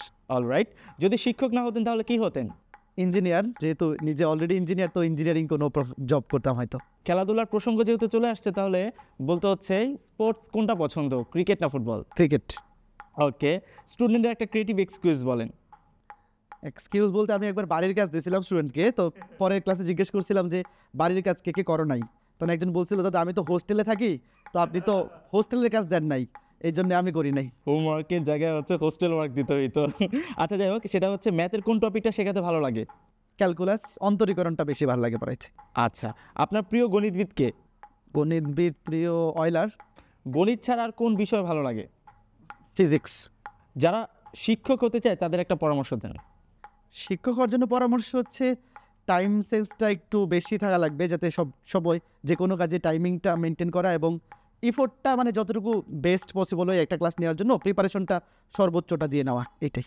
ওকে, ঠিক আছে। ধরেন আপনাকে কোনো সুপার হিরোর পাওয়ার দেওয়া হলো, তখন কি করতেন? সুপার হিরোর পাওয়ার দিলে ইনভিজিবল হয়ে যাওয়ার একটা টার্গেট নিতাম, ইনভিজিবল হয়ে ঘোরাফেরা করা যায় কিনা। এক্সট্রা কারণ কেন? এমনি ভালো লাগতো, তখন মনে হয়তো যে ঘুরে যখন যেখানে খুশি ঘুরে বেড়াইতাম। আচ্ছা, গোপন তথ্য ফাঁস করে দিতেন নাকি হচ্ছে? ওকে, রাইট, আমাদের 10টা কোয়েশ্চেন অলরেডি শেষ, এবং আপনি কিন্তু সাকসেস। একবারও কিন্তু পড়ে নাই, পড়ছে একবারও না, একবারও পড়ে নাই হচ্ছে। এবার কিন্তু আপনার জন্য আরো টাফ হয়ে গেছে হচ্ছে। রাকিব ভাই, রেডি আপনি? হ্যাঁ আমার তো সেম কোয়েশ্চেনগুলো আপনাকে করব, চটপট করে উত্তর দিতে হবে, কেমন? আচ্ছা, ঠিক আছে। আপনি যখন শিক্ষার্থী ছিলেন তখন কোন সাবজেক্ট সবচেয়ে বেশি অপছন্দ করতেন? হাই স্কুলে থাকতে বাংলাদেশ ও বিশ্ব পরিচয় গোটা নেই আচ্ছা, বাংলাদেশের বর্তমান এডুকেশন সিস্টেম থেকে কোন জিনিসটা পরিবর্তন? এক্সাম্পল আমার আদার্স ট্যাক ওকে ঠিক আছে, যদি শিক্ষক না হতেন তাহলে কি হতেন? আমি হয়তো ইউনিভার্সিটির টিচার হওয়ার ট্রাই করতাম। অলরাইট, ক্রিকেট না ফুটবল, কোনটা পছন্দ? ক্রিকেট। গণিতের কোন টপিকটা শেখাতে ভালো লাগে? সব। সব শেখাতে ভালো লাগে। আপনার প্রিয় গণিতবিদকে? গণিতবিদ ওভাবে নাই প্রিয়, ফিজিক্সটাতে টেসলা। আচ্ছা, গণিত ছাড়া আর কোন বিষয় ভালো লাগে? গণিত ছাড়া ফিজিক্স। ফিজিক্স ভালো লাগে। যারা শিক্ষক হতে চায় তাদের জন্য একটা পরামর্শ যদি দিতেন। আগে নিজে পড়ো। ওকে, ধরেন আপনাকে সুপার হিরো পাওয়ার দেওয়া হলো, কি করতেন? পৃথিবীতে যত কিছু চলতেছে সবগুলো খাওয়া দিতাম। কিভাবে? পাওয়ার কি? ওহো, অল রাইট, আমরা শেষ করে ফেলাম আমাদের র্যাপিড ফায়ার রাউন্ড। এবং এই এখন করতে এতক্ষণ পরে নাই হচ্ছে। এবং আমার মানে ভাবতে অবাক লাগছে, 10টা প্রশ্নের উত্তর সেটা কিন্তু ভাবতেও কিন্তু মস্তিষ্কে সময় ব্যয় করতে হয়, কিন্তু সেই একবারও কিন্তু দুজনের একজনও কিন্তু আসলে বল একবারের জন্য আসলে ফালায়নি। দেশে না বেশি লাগবে। সেটা একটা রহস্য হতে পারে। তার মানে কি আমি ধরে নিব যে এই রাউন্ডে দাদা এগিয়ে আছে, এরকম কিছু বলেন মানে? অল রাইট, শেষ হয়ে গেল আমাদের র্যাপিড ফায়ার রাউন্ড, কিন্তু লাস্ট সেগমেন্ট সেটি হচ্ছে আউট অফ দ্য ক্লাসরুম। ছোট কিছু কোয়েশ্চন, সেটা হচ্ছে যে এত কাজে ব্যস্ত থাকেন, পড়ানোর কাজে ব্যস্ত থাকেন, এত শিক্ষার্থীদের গুড ফিডব্যাক পাচ্ছেন, কিন্তু সপ্তাহে তো নিজেদেরও একটা সময় কাটানোর সময় প্রয়োজন হয়, তাই না? উইকেন্ডে কিভাবে সময় কাটানো? রাকিব ভাই, আপনি যদি বলতেন। ঘুমাই। লম্বা ছুটি দিলে? তারপরে ঘুমাই। তখনও ঘুমান। অপশন লম্বা ছুটি, ঘুম, উইকেন্ড, ঘুম। মানে এই প্রশ্ন যদি আমি অভিদাকে বলি, অভিদা উইকেন্ডে কি করেন? আমিও প্রচুর ঘুমাই, আর সাথে উইকেন্ডে বেশি ছুটি পেলে ঘুরতে যেতে ভালো লাগে, ফ্যামিলির সাথে সময় কাটাইতে ঘুরতে যাওয়া। পরিবারের সাথে সময় কাটানো হয় হচ্ছে। আচ্ছা, তাহলে অভিদা থেকেই শুরু করি। এমন একটা হবি বলেন যেটা সবসময় করতে চেয়েছেন কিন্তু কোনো কারণে করা হয়নি, বা ফিউচারে করবেন এরকম আশাবাদী আছেন। করা হয়নি এরকম কিছু মাথায় আসতেছে না, বাট ক্রিকেট খেলাটাই আসলে হবি ছিল, প্রচুর খেলছি, ক্রিকেটার হওয়ারও ইচ্ছা ছিল, হইতে পারি নাই, এটা বলা যাইতে পারে। এছাড়া আসলে আর কিছু মাথায় আসতেছে না।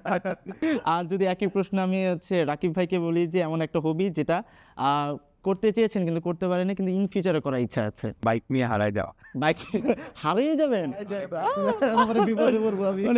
মানে বাইক নিয়ে কি বাংলাদেশে হারিয়ে যাবেন নাকি দেশের বাইরে কোথাও যাওয়ার ইচ্ছা আছে? মানুষের মধ্যে। বাংলাদেশের মধ্যে হারানোর কোনো জায়গা নাই। জায়গা ফেসবুকে পোস্ট দিলে পোলাপান খুঁজে বের করে ফেলবে। এত শিক্ষার্থী সারা বাংলাদেশে ছড়িয়ে ছিটিয়ে আছে, আপনাকে হারানো, আপনি হারিয়ে যাওয়ার কোনো অপশনই পাবেন না আসলে, আপনাকে কেউ হারাতে দিবেই না। আচ্ছা, অভিভাইকে প্রশ্ন, যে এমন কোনো বই বা সিনেমা যেটা আপনার লাইফে ইম্প্যাক্ট করেছে? বই বা সিনেমা দেখা হয় তো নিশ্চয়ই। সিনেমা দেখা হয়, বই পড়া হয় না? বই এখন এই যে এই অনলাইনে পড়ানোর পর থেকে আসলে মানে একাডেমিক থেকে ইন্টারমিডিয়েট, তারপর বুয়েট, তারপরে এখন এত বেশি ব্যস্ত থাকি এই সব নিয়ে যে অন্য বাইরের বই আসলে পড়ার সময় হয়ে ওঠে না, একাডেমিক বইয়ের বাইরে আসলে সময় দিতে পারি না। তো মুভি বললে আসলে মুভি অনেক বেশি দেখা হয়। তো রিসেন্ট দৃশ্যম মুভিটা খুবই ভালো লাগছে দেখে, এবং মনে হয়েছে যে না, লাইফে আসলে ফ্যামিলির জন্য এরকম কিছু যে কোনো রিস্ক নেওয়া যাইতে পারে, বা এই সিনেমাটা যেহেতু ফ্যামিলি কেন্দ্রিক, যে ফ্যামিলির জন্য যতটুকু স্যাক্রিফাইস করা যায়, এই জিনিসটা আমার মনে হয়েছে যে না, এটা লাইফে আসলে একটা ইম্প্যাক্ট ফেলছে আমার। অভিভাবকের কাছ থেকে তো আনসার পেয়ে গেলাম। যদি একই প্রশ্ন করি, যে আসলে এমন কোনো বই বা সিনেমা যা আপনার জীবনে ইম্প্যাক্ট তৈরি করেছে? ওরকম কোনো সিনেমা আমার মনে। বই আছে, বই পড়া হয়? বই তো ম্যাথমেটিক্স বই। আপনার জীবনে কখনো ভূতের গল্প এই টাইপের গল্প ছিল না?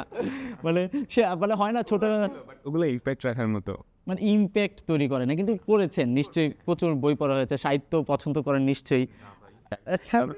আমি 9-10-এ থাকতে পড়তাম, শরৎচন্দ্র, রবীন্দ্রনাথের বই পড়তাম, কিন্তু এরপরে পড়া হয়নি। স্কুলে হাই স্কুলে যখন ওই আনন্দ পাঠগুলো হ্যাঁ হ্যাঁ সহপাঠ যেটা এখন হ্যাঁ দেওয়ার সাথে সাথে পড়া একটা বই নিয়ে এসে 2 দিনের মধ্যে পুরো বই শেষ।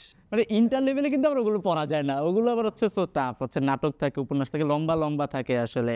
আর যাই হোক, আপনাদের সাথে গল্প করে আমাদের ভীষণ ভালো লেগেছে। আই হোপ শিক্ষার্থীরা ভীষণ উপভোগ করেছে, আর আমি তো করেছি অবশ্যই। প্রিয় শিক্ষার্থীরা, তোমরা দেখছিলে এসিএস ফিউচার স্কুল প্রেজেন্টস সিলেবাসের বাইরে। পুরোটা সময় জুড়ে ছিলাম আমি, আপনার নামে তাসের। পরবর্তীতে হাজির হয়ে যাবো অন্য কোনো এপিসোডে। সেই পর্যন্ত ভালো থাকো, সুস্থ থাকো, আর হ্যাঁ, এসিএস ফিউচার স্কুলের সাথেই থাকো।